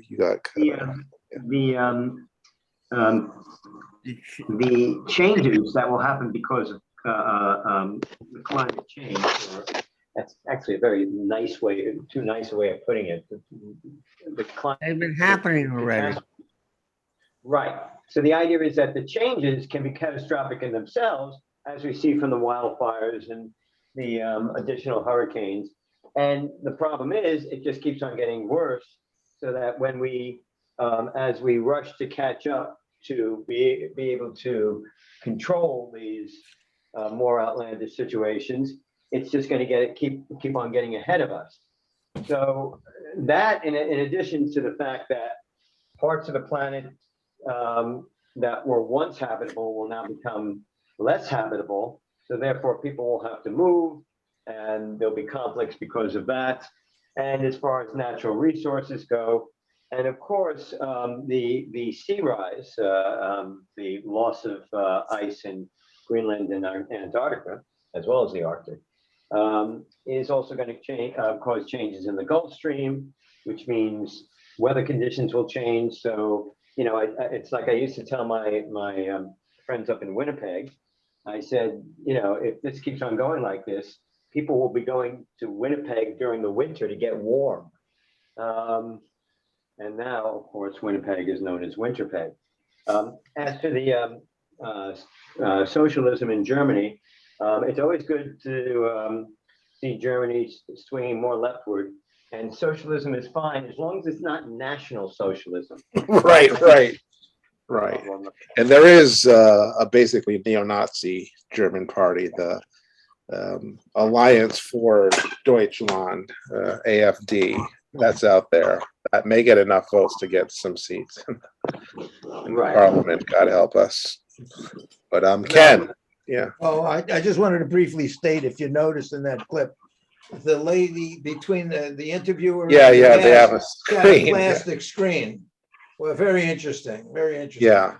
And also, it's very interesting to even hear about a government that has such diverse parties, elements to it. Well, that's what you get with the parliamentary system. Yeah. I know, but it allows each one to assert, let's say it was the vegan banana whipped cream party. And so they can really push their agenda. And it's going to be things make more interesting. And in the end, they have to compromise and come to right. They have to decide, okay, who gets what ministries and all that. Yeah. It's so they'll do that, yeah. A more diverse method of operation, which some political scientists have said the basic benefit in American democracy is it's two people, one side wins, they take over, and something happens. In Europe, there's 15 sides, and they make concessions, and it kind of maybe this, maybe next year. It doesn't move as fast because we're closer to like autocracy because we only have two parties. Yeah. Somebody wins, he's in control. Right. It's winners take all here. Yeah. Yeah. Okay. Yeah, and then you have things like the electoral college that makes it so. Yeah. Right. Yeah. Winner take all is not necessarily a good thing, guys. No. I mean, almost every political scientist will say a parliamentary system is superior to a presidential system in terms of delivering actual democracy and the will of the people. So that's not even. That's correct. I agree with that. Yeah. I mean, even the right-wing ones will be like, well, if you look at how practically it works, that's true, A parliamentary system does have its own drawbacks, which is the fact that achieving they have to achieve a consensus, and that people have to moderate. Well, it also depends how it, if you're like Israel, and you allow in basically too many parties, then it can just be a mess, as it is. But on the other hand, in Israel, Israel has their own way of working out because You've probably seen some of the fistfights in the Knesset. I was not the only one ever, Taiwan, Japan, Greece, yeah, or Turkey. Russia at one time. Remember that Zhirinovsky attacked somebody.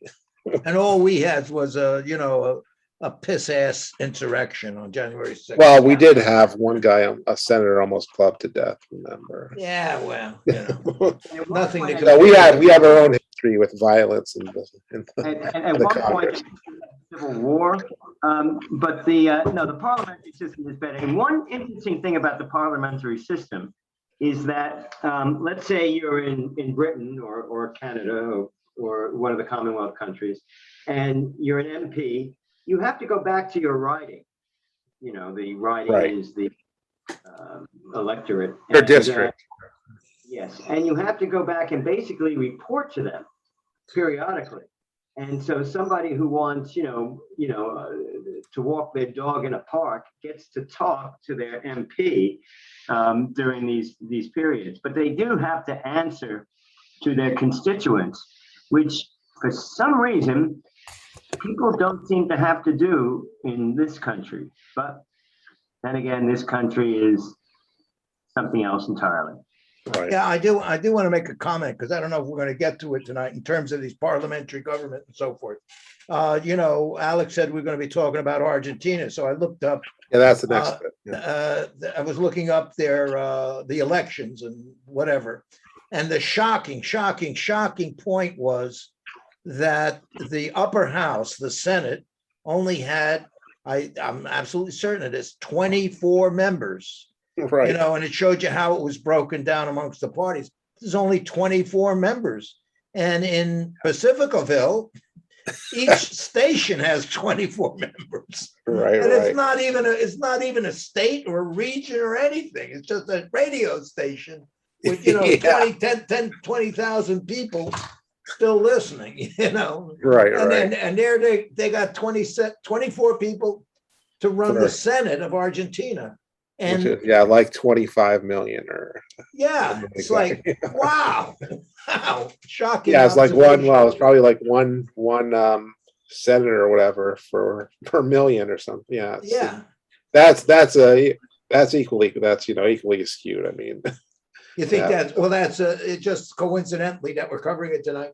That's Right. an oddball. And that's one reason why, Argentina has a history of oligarchy. Right. This is, I'm sure. And Okay, I'm guessing it was probably designed right after their junta fell after the Falklands crisis. Oh, okay. So you it's ready probably to go? designed by a bunch of conservatives to make So sure. before we go into the thing about Argentina politics, because it's not determined yet, but whichever way it looks like it's leaning left or right, could you just gave us a brief statement of a short history that after the junta, after the Falklands War, they probably set up a hobbled, their handicap. constitution is written then, I think. Yeah. So it was to keep Fred is it. actually a historian of Argentina, so I can ask him about the Well, details. whatever you happen to know, what's the background of what's happening there now? Well, okay, so center left government got elected about a year and a half ago. But again, this is not like a Chavista party or there's not a radical. I mean, the guy now in Peru is much more, or Bolivia. The MAS they're much more radical left parties. I'm going to pull up the map. I'm going to try once more. Yeah. Go ahead, keep talking. So again, again, this is just a primary stage, and it went well for the right essentially. The government essentially has been received a check in the results here, and is making noises about we're going to accommodate this shift in politics. Of course, also everybody's saying, oh, this is related also to how they've done with COVID, which hasn't been like most of Latin America, hasn't been great. And all right. So again, of course, yes, Argentina is the South America, right? Chile runs on the coast there. Again, they've again, I know from my friend who does research on it that as actually about a third of the population is Italian, because there are a lot of European immigrants who, again, compared to a lot of Latin American countries, it's very white in that too. As a very large, European, South American population, essentially. Again, they're including a lot of Italians. Also a number of Japanese, but they've gone left recently. So there's that. And all right. Okay, I'm going to try and stop. I don't know. And if you want to show the full thing. There we go. I had it. Okay. Let me line it. Okay, so this is from Al Jazeera. Wait, no, I think I have to go back.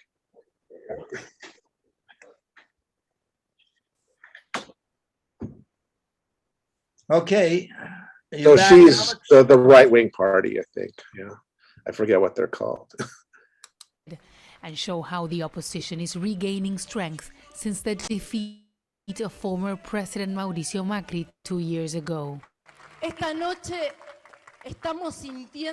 Tonight we are saying it's enough through the polls, enough to abuse. Tonight more than 7 out of 10 people elected a new path, and our path was the chosen one. And it's not only happening here in Buenos Aires, but all around the country. At the ruling party's headquarters, there was disappointment. Agustín Rodríguez says the government needs to analyze what went wrong. The government lost the capacity to convince a lot of people. I'm an activist and will always support the... So, here we go. Time to gather our paints. The government, but there needs to be a change of how they're handling things. Maybe more determination and transformation. That's what we want. Alberto Fernández came to power almost 2 years ago.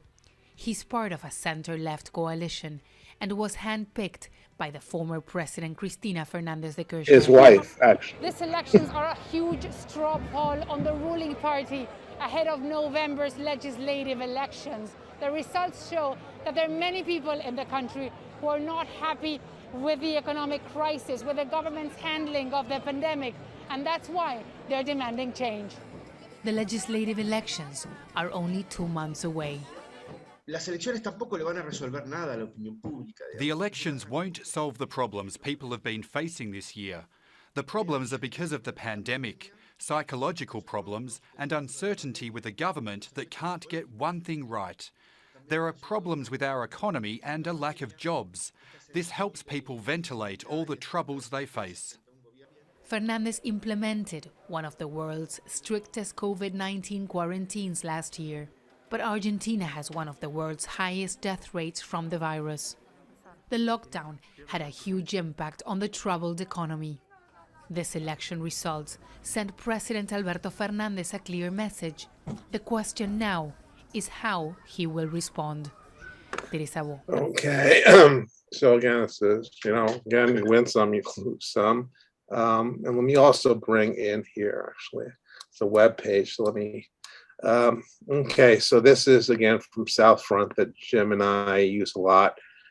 So this is just something to be keeping on our minds and something that may be coming, which is, again, we've started to get indications that the Syrian army is about to begin the final offensive into the Idlib province where all the jihadists are.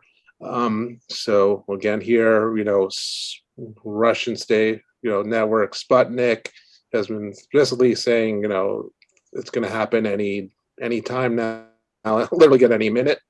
Again, the Russian Air Force increasingly has been pounding the militant positions. Again, here they're in the control of your Hayat Tahrir al-Sham, which is basically, the Al-Qaeda spinoff. Control has supported by the Turks. So this is, something that we should expect to happen any day now. We can see here again, let me just play a short little clip here showing again one strike that the Russians did. So you can just see here, you'll see Alex, who are they striking? this is in Idlib province. They're striking again the militants, the moderate rebels, as we used to call them. So you can see the explosion here in the distance. You'll hear the sound too. شفتها There's smoke. So this is they're just pounding. See again how long it takes the sound. الله أكبر التنفيذ الثالث نفس المحل بالضبط. So again, that's one of many. Again, airstrikes the Russians and the Syrians are doing. But it's Syrian rebels. It's not ISIS. It's not the Taliban. This is not ISIS. This is again the Al Qaeda Hayat Tahrir al-Sham that's in Idlib that are supported by the Turks, and there are again Turkish posts out there. They technically have a ceasefire agreement with the Syrian government, but they violate it all the time. So it's just really a matter of time before the Syrians finally decided it was time to clear these guys out. So that's going to happen soon. And assuming they're successful in that, which it looks like they will be, then all that's left is basically the Northeast where we are. And I think we'll be quick, again, we have like 2,000 guys maybe, and we're not going to start World War III with Putin to keep Syria's oil. So that'll probably be it for us in that, and that'll be, well, assuming that happens, that'll be, of course, another humiliation for the Biden administration. But again, it'll be good for Syria. Mike can tell you at the diner, I've been, saying this was Assad's basically already won. It's just, a question of how long it takes him to reclaim the rest of the country. And I think, again, I much prefer Assad, who was, the Ba'ath Party is a somewhat leftist, it's anti-imperialist. It has its socialist connections historically. And runs essentially a socialist type economy, again, a lot of government control, which we can argue about how much that should be. But it's certainly much to be preferred over essentially ISIS or Al Qaeda running the country, which I think would, even though the West has been supporting it, if they had one, I don't think it would have been good for us. I don't think it would have been good for Israel, even though Israel was clearly supporting, again, the rebels against, because they don't, for their own national security, they don't like Assad. They want to keep control of their part of the Golan Heights that are, of course, illegally occupied by international law. And Mike, I think you might have something to say here about anticipating. Well, first of all, of course, the Israelis, by just keeping Assad off balance, it's good enough for them. However, it's true that Assad is preferable to fanatics, but Assad is still a dictator. You can talk about, say, whether he's socialist, capitalist, communist, or whatever. A dictator is a dictator. So it's basically, literally, the lesser of two evils. But any time you have, fanatics. I mean, when we overthrew Saddam Hussein, obviously he was a dictator also, but at least he was a somewhat rational dictator. He's a rational presence. So when you start getting irrational elements in there, then what is commonly known as order breaks down. But as far as what happens, Ken, you want to just drag it over because we're seeing Iran and Pakistan, so I think we're kind of seeing Syria over. Now. Wait. Okay, now we go. So you can see again. So we can see neighbors. There's a country missing there. Right. This may be an Arab map, Mike. Yeah. They may exclude of the Zionist state in this one. Yeah. Yeah. Oh, you mean Israel? I suspect it might be one of those kind of maps. Yeah. Yeah, They also exclude Lebanon, so also that maybe it's just there's not the space for it. So that is weird too. That Lebanon gets left out. So people who don't like that Israel is- don't like Lebanon either. But yeah. so of course, it could be just a map from 18. Again, still, I mean, they don't. It looks to me like they're not showing the Golan as Israeli occupied territory either. They're showing it as part of Israel. I think that area to well, just to the northeast on the border. I think that is definitely the Golan. So again, this is just a weird map. Because if it was really like an anti-Israel map, then again they would probably show that. Yeah. But Show it as, I think the significance is to see the political interests of right. Iraq and Turkey. Turkey and Iran. has literally. You can see that the northern edge of Syria is under Turkish occupation. Actually, here, let me. I'll get out now. Yeah, and I'll bring up a map from South Front to show that. Well, I'll just to show the current situation. Let me do that.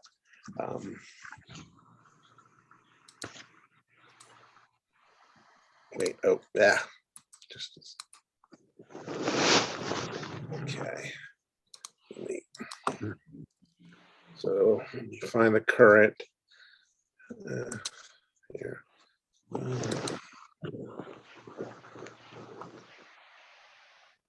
Well, while you're bringing this up, although that does sound a lot like vomiting, the idea of again the Russians. I mean, you could say the United States doesn't want to start a third world war with Russia, but nor is vice versa the case. So I would imagine that something will be worked out between the two of them. Beforehand, yeah. You guys are seeing that, right? Okay. So here, this is the current situation. So you see again here, the green area is the area controlled by the Turkish army directly. The blue area is controlled both by the Syrians and the Turks. Let's see, this area here is the kind of joint Syrian Kurdish. And here are the oranges. Again, this is the Kurdish areas. You can see also the little American flags are where our bases are in that. Around again, you can see around the oil fields, of course, and are also our position here down in Al-Tanf, where again. So again, probably what will happen is again, this you can see it's not a huge area. So the Syrians with Russian air support will slowly clear. You can see they'll probably do some kind of pincer movement, I'm guessing, to something up you can see them easily again. They can move up this long highway from both sides, pinch this area off, then roll north. Idlib city is somewhere here in the middle, so that'll be a big fight too, and then essentially clear it all out. Provided all go well is what you're saying. Yeah. Well, they've done it before. Again, they were very successful in rolling them back here. The insurgents used to control this whole area, so they basically retook all of that. Well, they used to. If you go back to like 2015, it was a huge area that the Syrian government did it again.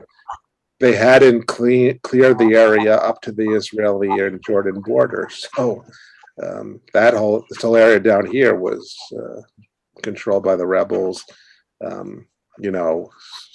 Aleppo was partly under rebel control.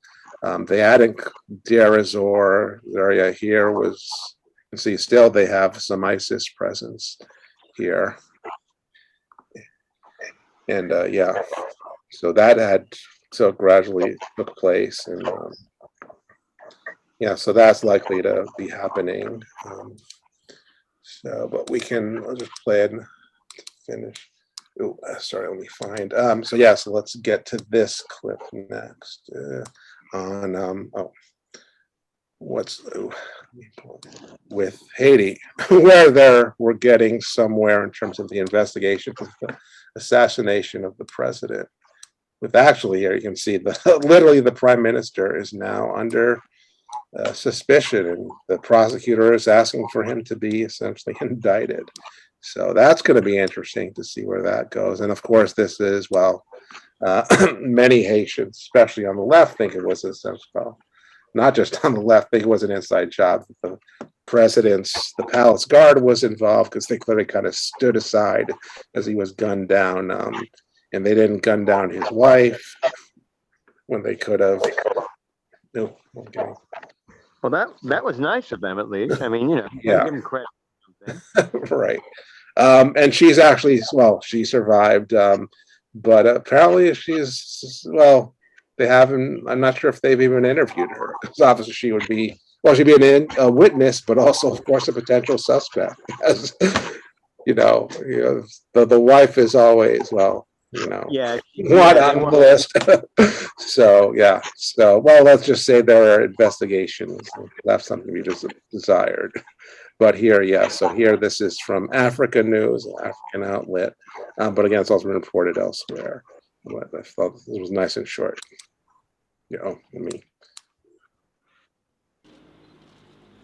The Haiti's chief prosecutor on Tuesday asked a judge to charge Prime Minister Ariel Henry in the slaying of the president and further ask officials to bar him from leaving the country, a move that could further destabilize a country that seemed to be calming after turmoil that followed the assassination and a recent major earthquake. The order filed by Port-au-Prince prosecutor Bedford Claude came on the same day that he had requested Henry meet with him and explain why a key suspect in the assassination of President Jovenel Moïse called him twice just hours after the killing. On Monday, Justice Minister Rockefeller Vincent ordered the chief of Haiti's National Police to boost security for Claude because the prosecutor had received important and disturbing threats in the past 5 days. The judge in the case is required to investigate based on Claude's request and has 3 months to determine whether the facts in the case justify any action. All right, so that's again, it'll be interesting to see where that goes. Now, you see, this just confirms what I said before, that there's all types of ways of solving political problem, yeah. Well, again, to go back to our JFK conversation, you could argue that was how they solved that little political problem. Bypasses a need for an election, which right. Yeah, we all should also mention there. I think this might be something you had seen, Ken. You know about Sirhan coming up for parole, right? Yeah. Yeah. So I don't know your opinion on that. Well, my opinion, I mean, whatever documentaries you watch, it appears it was someone who shot him from the back. Right. It wasn't Sirhan. No. So, I don't know about his IQ or whatever, or if he was drugged or whatever. He's just a patsy like Oswald was, yeah. Or who's the guy in the King, Martin Luther King, James Earl Ray, yeah. right? Yeah. There was I did that's even after the guy that some guy did a trial. They couldn't William Pepper. Yeah. Pepper, right. What a nice guy he is. He's a great guy. Yeah. And he's involved with Pacifica somehow, right? I don't know, not currently, but he's in the past. It's all manipulated, and he's on the radio on Oh, he is? Okay. He's on BAI, Dennis? No, he does not have a program, but he was on Gary Knowles' show a couple of times. Okay. Was he talking about the King assassination or what? Yeah, yes, the whole thing. Oh, cool. I'll have to go look for the show. Right. It's a few years ago. But the point is that I've heard William Pepper with Gary Knowles, and he is very convincing, I would say, about what he thinks. Yeah. And he he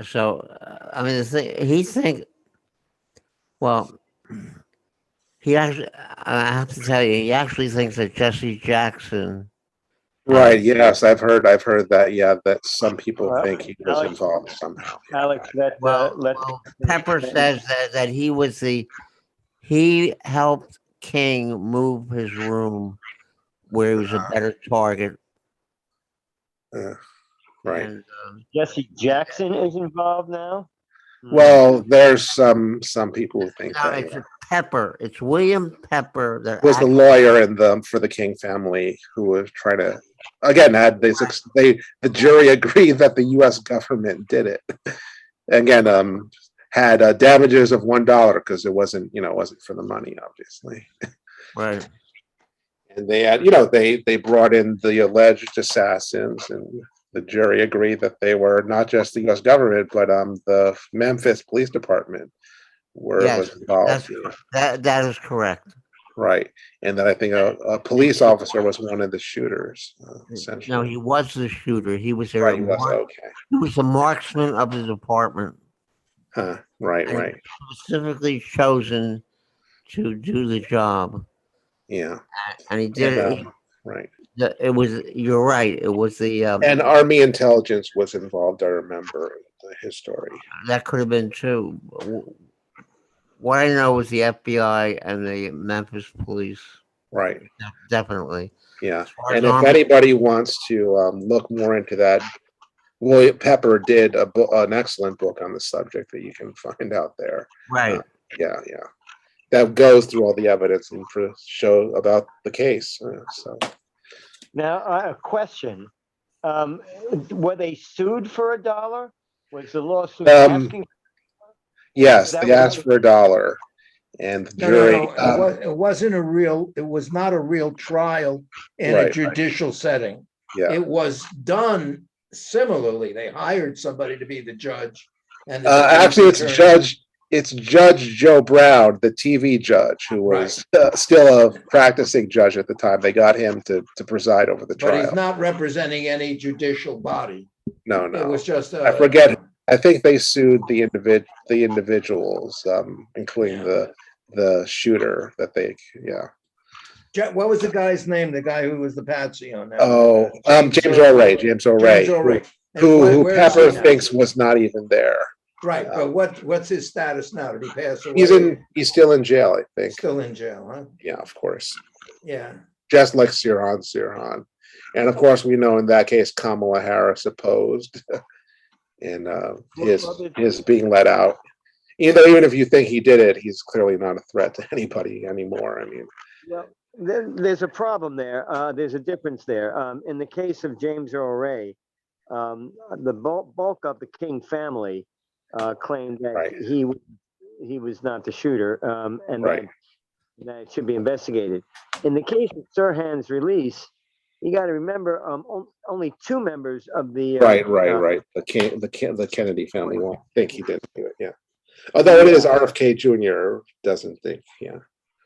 Well, but yeah, I think Kerry Kennedy, formerly Kerry Kennedy Cuomo, supports him staying in jail, and the rest of the family. Oh, I have to make a correction to something I said earlier. Sure. I hate to apologize, but okay, I'll do it. Well, I said that Gavin Newsom was Nancy Pelosi's nephew. That's completely untrue. He was related to Nancy Pelosi as like a brother-in-law or some second cousin. Oh, really? Until he was 10 years old, and then somebody got a divorce, and he was no longer. Okay. It was just a very convoluted connection. Okay. All right. Just false news. Okay. Well, actually, if you start going into the area of cousins, Douglas MacArthur, Franklin Roosevelt, and Winston Churchill were all related. But wow, how many cousins away? I mean, that's the problem. It happens. Well, and all of the monarchies of Europe are. So getting back to Haiti, it's just a cacophony, or of calamities. One after the other. Hunger. Epidemics, earthquake, assassination, food shortage. Right. Reruns. Law and Order reruns. I don't know, everything. It just. Well, no, it's all under the subset of the powers that, the Western powers interfering in their politics and not letting them govern them. That's the overarching Well, I wanted to ask you other that guys, 'cause dictates everything else. I was thinking about the same thing when you're going over the map of Syria. Right. Like, what does anybody here think that whole area of Syria, Turkey, Iran, Iraq will ever be governed by a Western or enlightened, ever be under the control of our form of government or Russian form of government, any form of government that developed from Europe or, it's going to be Islamic. Get out of the way, leave them alone. Yeah, it's gonna take a look, and really, again, I don't think it'll happen until the other powers basically butt out of their internal politics, because they'll always manipulate things, especially if there's oil or natural gas or some other resource that they really want. Then they'll just install some puppet. And we look at Syria, there have been multiple before now, there are multiple coups in the 50s by the CIA, leading up to the Ba'ath taking over, who in part were, like in Iraq, were backed by the CIA originally because we thought they would be on our side, but found out differently once they were in power. And then all right, so I thought we would just play. Want to keep going, Ken? I think I have one last clip. Let's go. Let's go for that clip. Yeah. So I want to play this on. Well, I'm planning to go to Europe. I'm hoping they don't shut things down for. 1 second. 1 second. Sure. There have been secular states in the Middle East. You might even say Assad is somewhat secular. He is secular, yeah. He's non-denominational. Let's put it that way. He does not favor one sector again. And he does even his own. He does have a penchant for sadism because he was a dentist, I believe. So. No, he's he's an optometrist. He was an optometrist, that's right. I think another family member is a dentist. All right, so much for the sadistic urges. Yes, you can't make that joke, Mike. No. Unfortunately, it doesn't. I'm sure there'll be dentists in charge there sooner or later, so don't worry. Yeah. All right, so the EU is thinking about shooting back at the U.S. for our COVID travel restrictions on their people by essentially doing the same to them. So this was interesting from Deutsche Welle. All right. Now, 2 weeks ago, the EU advised its member states to consider barring non-essential travel from the United States. Since then, several countries, including Bulgaria and Sweden, have done just that. The EU first reopened its borders to American tourists back in June, but the US decision not to do the same in return remains a source of frustration for governments and businesses in Europe. Big River Steel's new plant in the US state of Arkansas. It's considered one of the most modern in the world. It was a $1 billion contract for German plant constructor SMS Group. The keys to the works were only handed over after the coronavirus pandemic hit. But a US travel ban on EU countries early in the pandemic made the German engineering company's work much more difficult to complete. The US does make exceptions to the ban in so-called national interest cases, but the mills of the country's bureaucracy grind only very slowly. You only ever know at short notice if our employees can get in or not. Have to make backup plans like how can I cover with local people, how about hybrid meetings, Teams, Zoom and the like. How can I work it that I've got enough people there in the end? It very much complicates the business and as a result makes things very difficult to plan. We will be suspending. Last year, then President Trump closed US borders in March. Europe had also closed its borders down for a long time as it also tried to get the pandemic under control. But in June of this year, the EU opened up again and allowed US citizens to travel into the bloc without hindrance. For months, business here has been hoping the US would reciprocate. Frustration in the engineering and plant construction sector is growing. It's impossible to install machinery. Machines can't be serviced or maintained. Executives can't visit their subsidiaries. In the engineering sector, we have 1,800 subsidiaries in the US, and we can't travel to trade fairs either, which is important. The US exhibition season begins in the fall. Video conferencing has its limits in any business. For plant construction specialist SMS Group, though, face-to-face meetings are extremely important, especially where new contracts are concerned. In the project business like ours, where negotiations can go on for days, there's always the opportunity in the evening to meet or talk more informally. Obviously, that doesn't work at all at video meeting distance. You can talk about technical issues, but like I say, all the interpersonal exchange is missing, and often along with it, the capability of closing a deal. Although some EU countries have tightened entry restrictions again, vaccinated US citizens can still generally enter the bloc. But business travellers in the other direction will just have to call on their reserves of patience for the time being. Well, let's get more on that from our financial correspondent in Frankfurt, Konrad Busen. Konrad, is that patience among European businesses wearing thin now? Good morning, Rob. It's certainly wearing thin among the people we just saw in the video.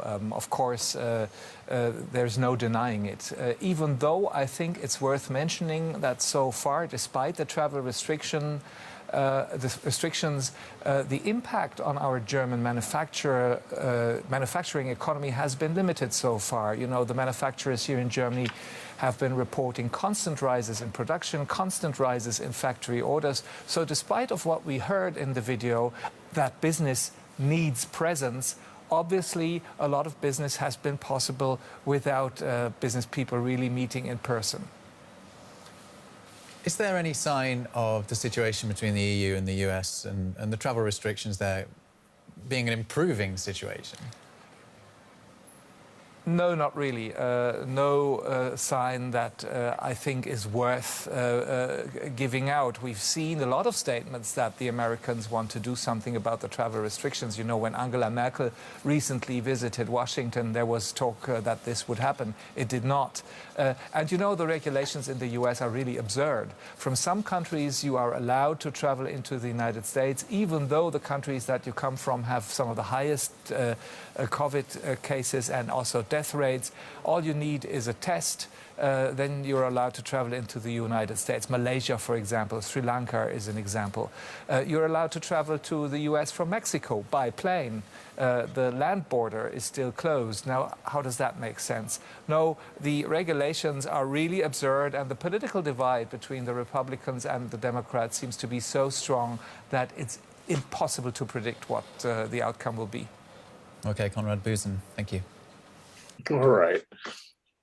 So there's another complication to our relations with Europe.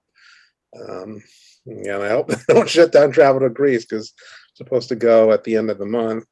But I think actually Greece probably needs the tourism, so fingers crossed that they don't, well, essentially cancel my flight for me. But yeah, any thoughts, Mike, Ken, or Dennis, on this? Yes, Alex, there's a thing called travel insurance. Right. We got travel insurance. We will get our money back on the flight, but again, we're hoping to go. So yeah. As for the COVID problem, it's interesting that they're letting Americans in, but Americans aren't letting them in. I mean, right. If I were in Europe, one of the last populations I'd want to let in on are Americans, especially when it relates to COVID, because Americans are fucking crazy. So, you know, what do you want a bunch of wingnuts coming in who then complain about it's a violation of their civil liberties to wear a mask? You know, it's interesting the way this is working out, but I guess it really has to do with the relative safety of the environment. And, you know, as for the United States never knows what it's doing anyway. So why should today be different from any other day? Yeah. Ken or Dennis? I don't usually think about this kind of stuff, so I don't really have an opinion if you want to know. Dennis, let me ask you, have you been to Europe at some point? You asking me? Yeah. No, I haven't been to Europe. Oh. Ken? Yeah, I've spent some time in Europe a couple of times. It's wonderful. It's wonderful. I haven't been everywhere, but I've been several places. The most, the story behind the headlines for me was the guy. I don't really care about their bitching and moaning that they can't get together and have some booze after the meeting. It's like, I understand that. Why do they have conventions in Las Vegas? It's hot, it's sticky, it's crowded. It's fun time. It's a perk. It's a perk. But the story behind the story there is this German guy is talking about, one of them was saying, we have thousands of installations in America of German factories. Right. What? Yeah. What's happening with our economy? What is this? Oh, and We're a client state for Germany? I don't understand. How many of our, machines that are built by Siemens or, BSF or whoever, who are, power plants that are built by them or just today I was walking around and I saw a car made by a company that I'd never heard of, KTM or something, right. As a spider car, whatever it is. So I mean, that's the story underneath it, to do the research of how much of our economy is foreign owned. And quite a bit, actually, yeah. Quite a bit. I had a friend who was working for Technicolor, and they were owned by a French firm, but they were just bought out by an American firm. Yeah, it makes me wonder, are they doing the same thing to Japan? Because of course there are a lot of Japanese companies, Toyota and so on. And they have factories in the US. Yeah. It's not just a showroom.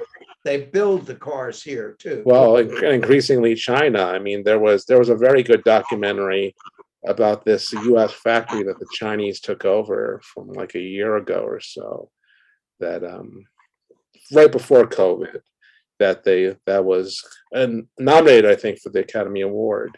That was pretty good. It was all about how the culture clash between the Chinese, much more regimented, but also harder working, and then working 12-hour days and so on, that they're like a culture shock dealing with American workers essentially. Well, tried to unionize the plant too. This was down south somewhere. Do you remember the name of the documentary? Not off the top of my head, but I think I can find it. It was you just need to look, I think 2019, So this is the story. Yeah. This kind of a story doesn't get into the media at all. Right. About the percentage of American industry or GDP that is owned by foreign governments, friendly or unfriendly. Friendly or unfriendly. How many industries are owned here by, let's say, resource hotels owned by the Saudis or something, and it's never, you never get any, doesn't come on 60 Minutes, No, definitely. They don't want you to know. They don't want, the corporations don't want you to know. All you have to do, they don't want you to know about the details of their outsourcing of our jobs. Yeah. That's right. It's a favorite line from Rollerball. After the corporate wars were over, there was no more conflict, there was no more hunger, there was no more mental illness. All we ever asked is that you follow your orders. That's it. Well, that would work well with these German firms. Yeah, right. The fact of the matter is that as far as America. I remember a teacher of mine from college, which is quite a ways back, was saying that America was just becoming a service economy. So, and that's basically what we are by this time. I think it's a very clever lesson that Germany learned from the Second World War, which is that if you put all your factories in the United States, then United States air power can't bomb them. So I guess there's some unusual thinking there. That's interesting.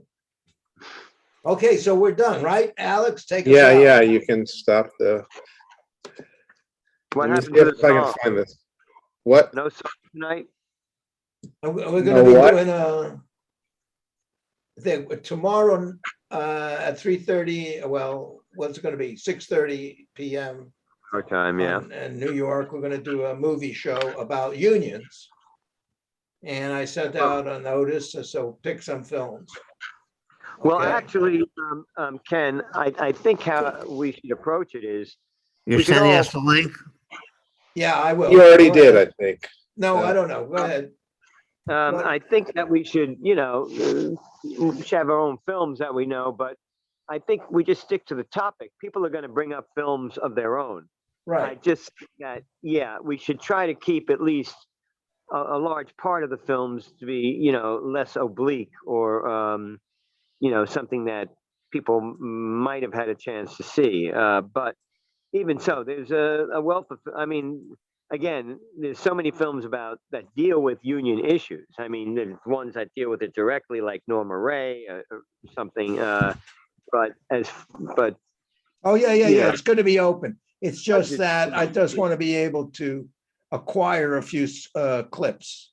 So I got a clip myself from Manette, something like that. I forgot the name of it. You probably Madawan, right? Yeah. That's it. Manawan. Yeah, well, we'll play the famous clip from Normal Way, where she stands Yeah. up That's all. We just want to That's get a some classic. clips. Yeah. Actually, the Madawan. best clip from Norma Ray is actually when Ron Liebman is going through the factory and telling them what they have to do, and the guy's trying to obstruct him. That is usually what happened when a union rep came into it. But I think it might be hard to find that specific clip, Yeah. It's but I mean, you also have I mean, they never made a film out of Waiting for Lefty. Okay. Unfortunately. And I found the movie. Actually, okay, I didn't realize it won it's American Factory. It won the 2019 Academy Award for Best Documentary. Yeah, that's a documentary film, but That's excellent. Again, that's an excellent film. I will say. I mean, saw it in the theater. You can go back to Black Fury with Paul Muni, which dealt with the union. And there's a wonderful film. I don't know if anybody's ever seen it, but I'll probably quote it tomorrow, called The Molly Maguires. Yeah. It's on Ken's Sean list. Connery. Connery.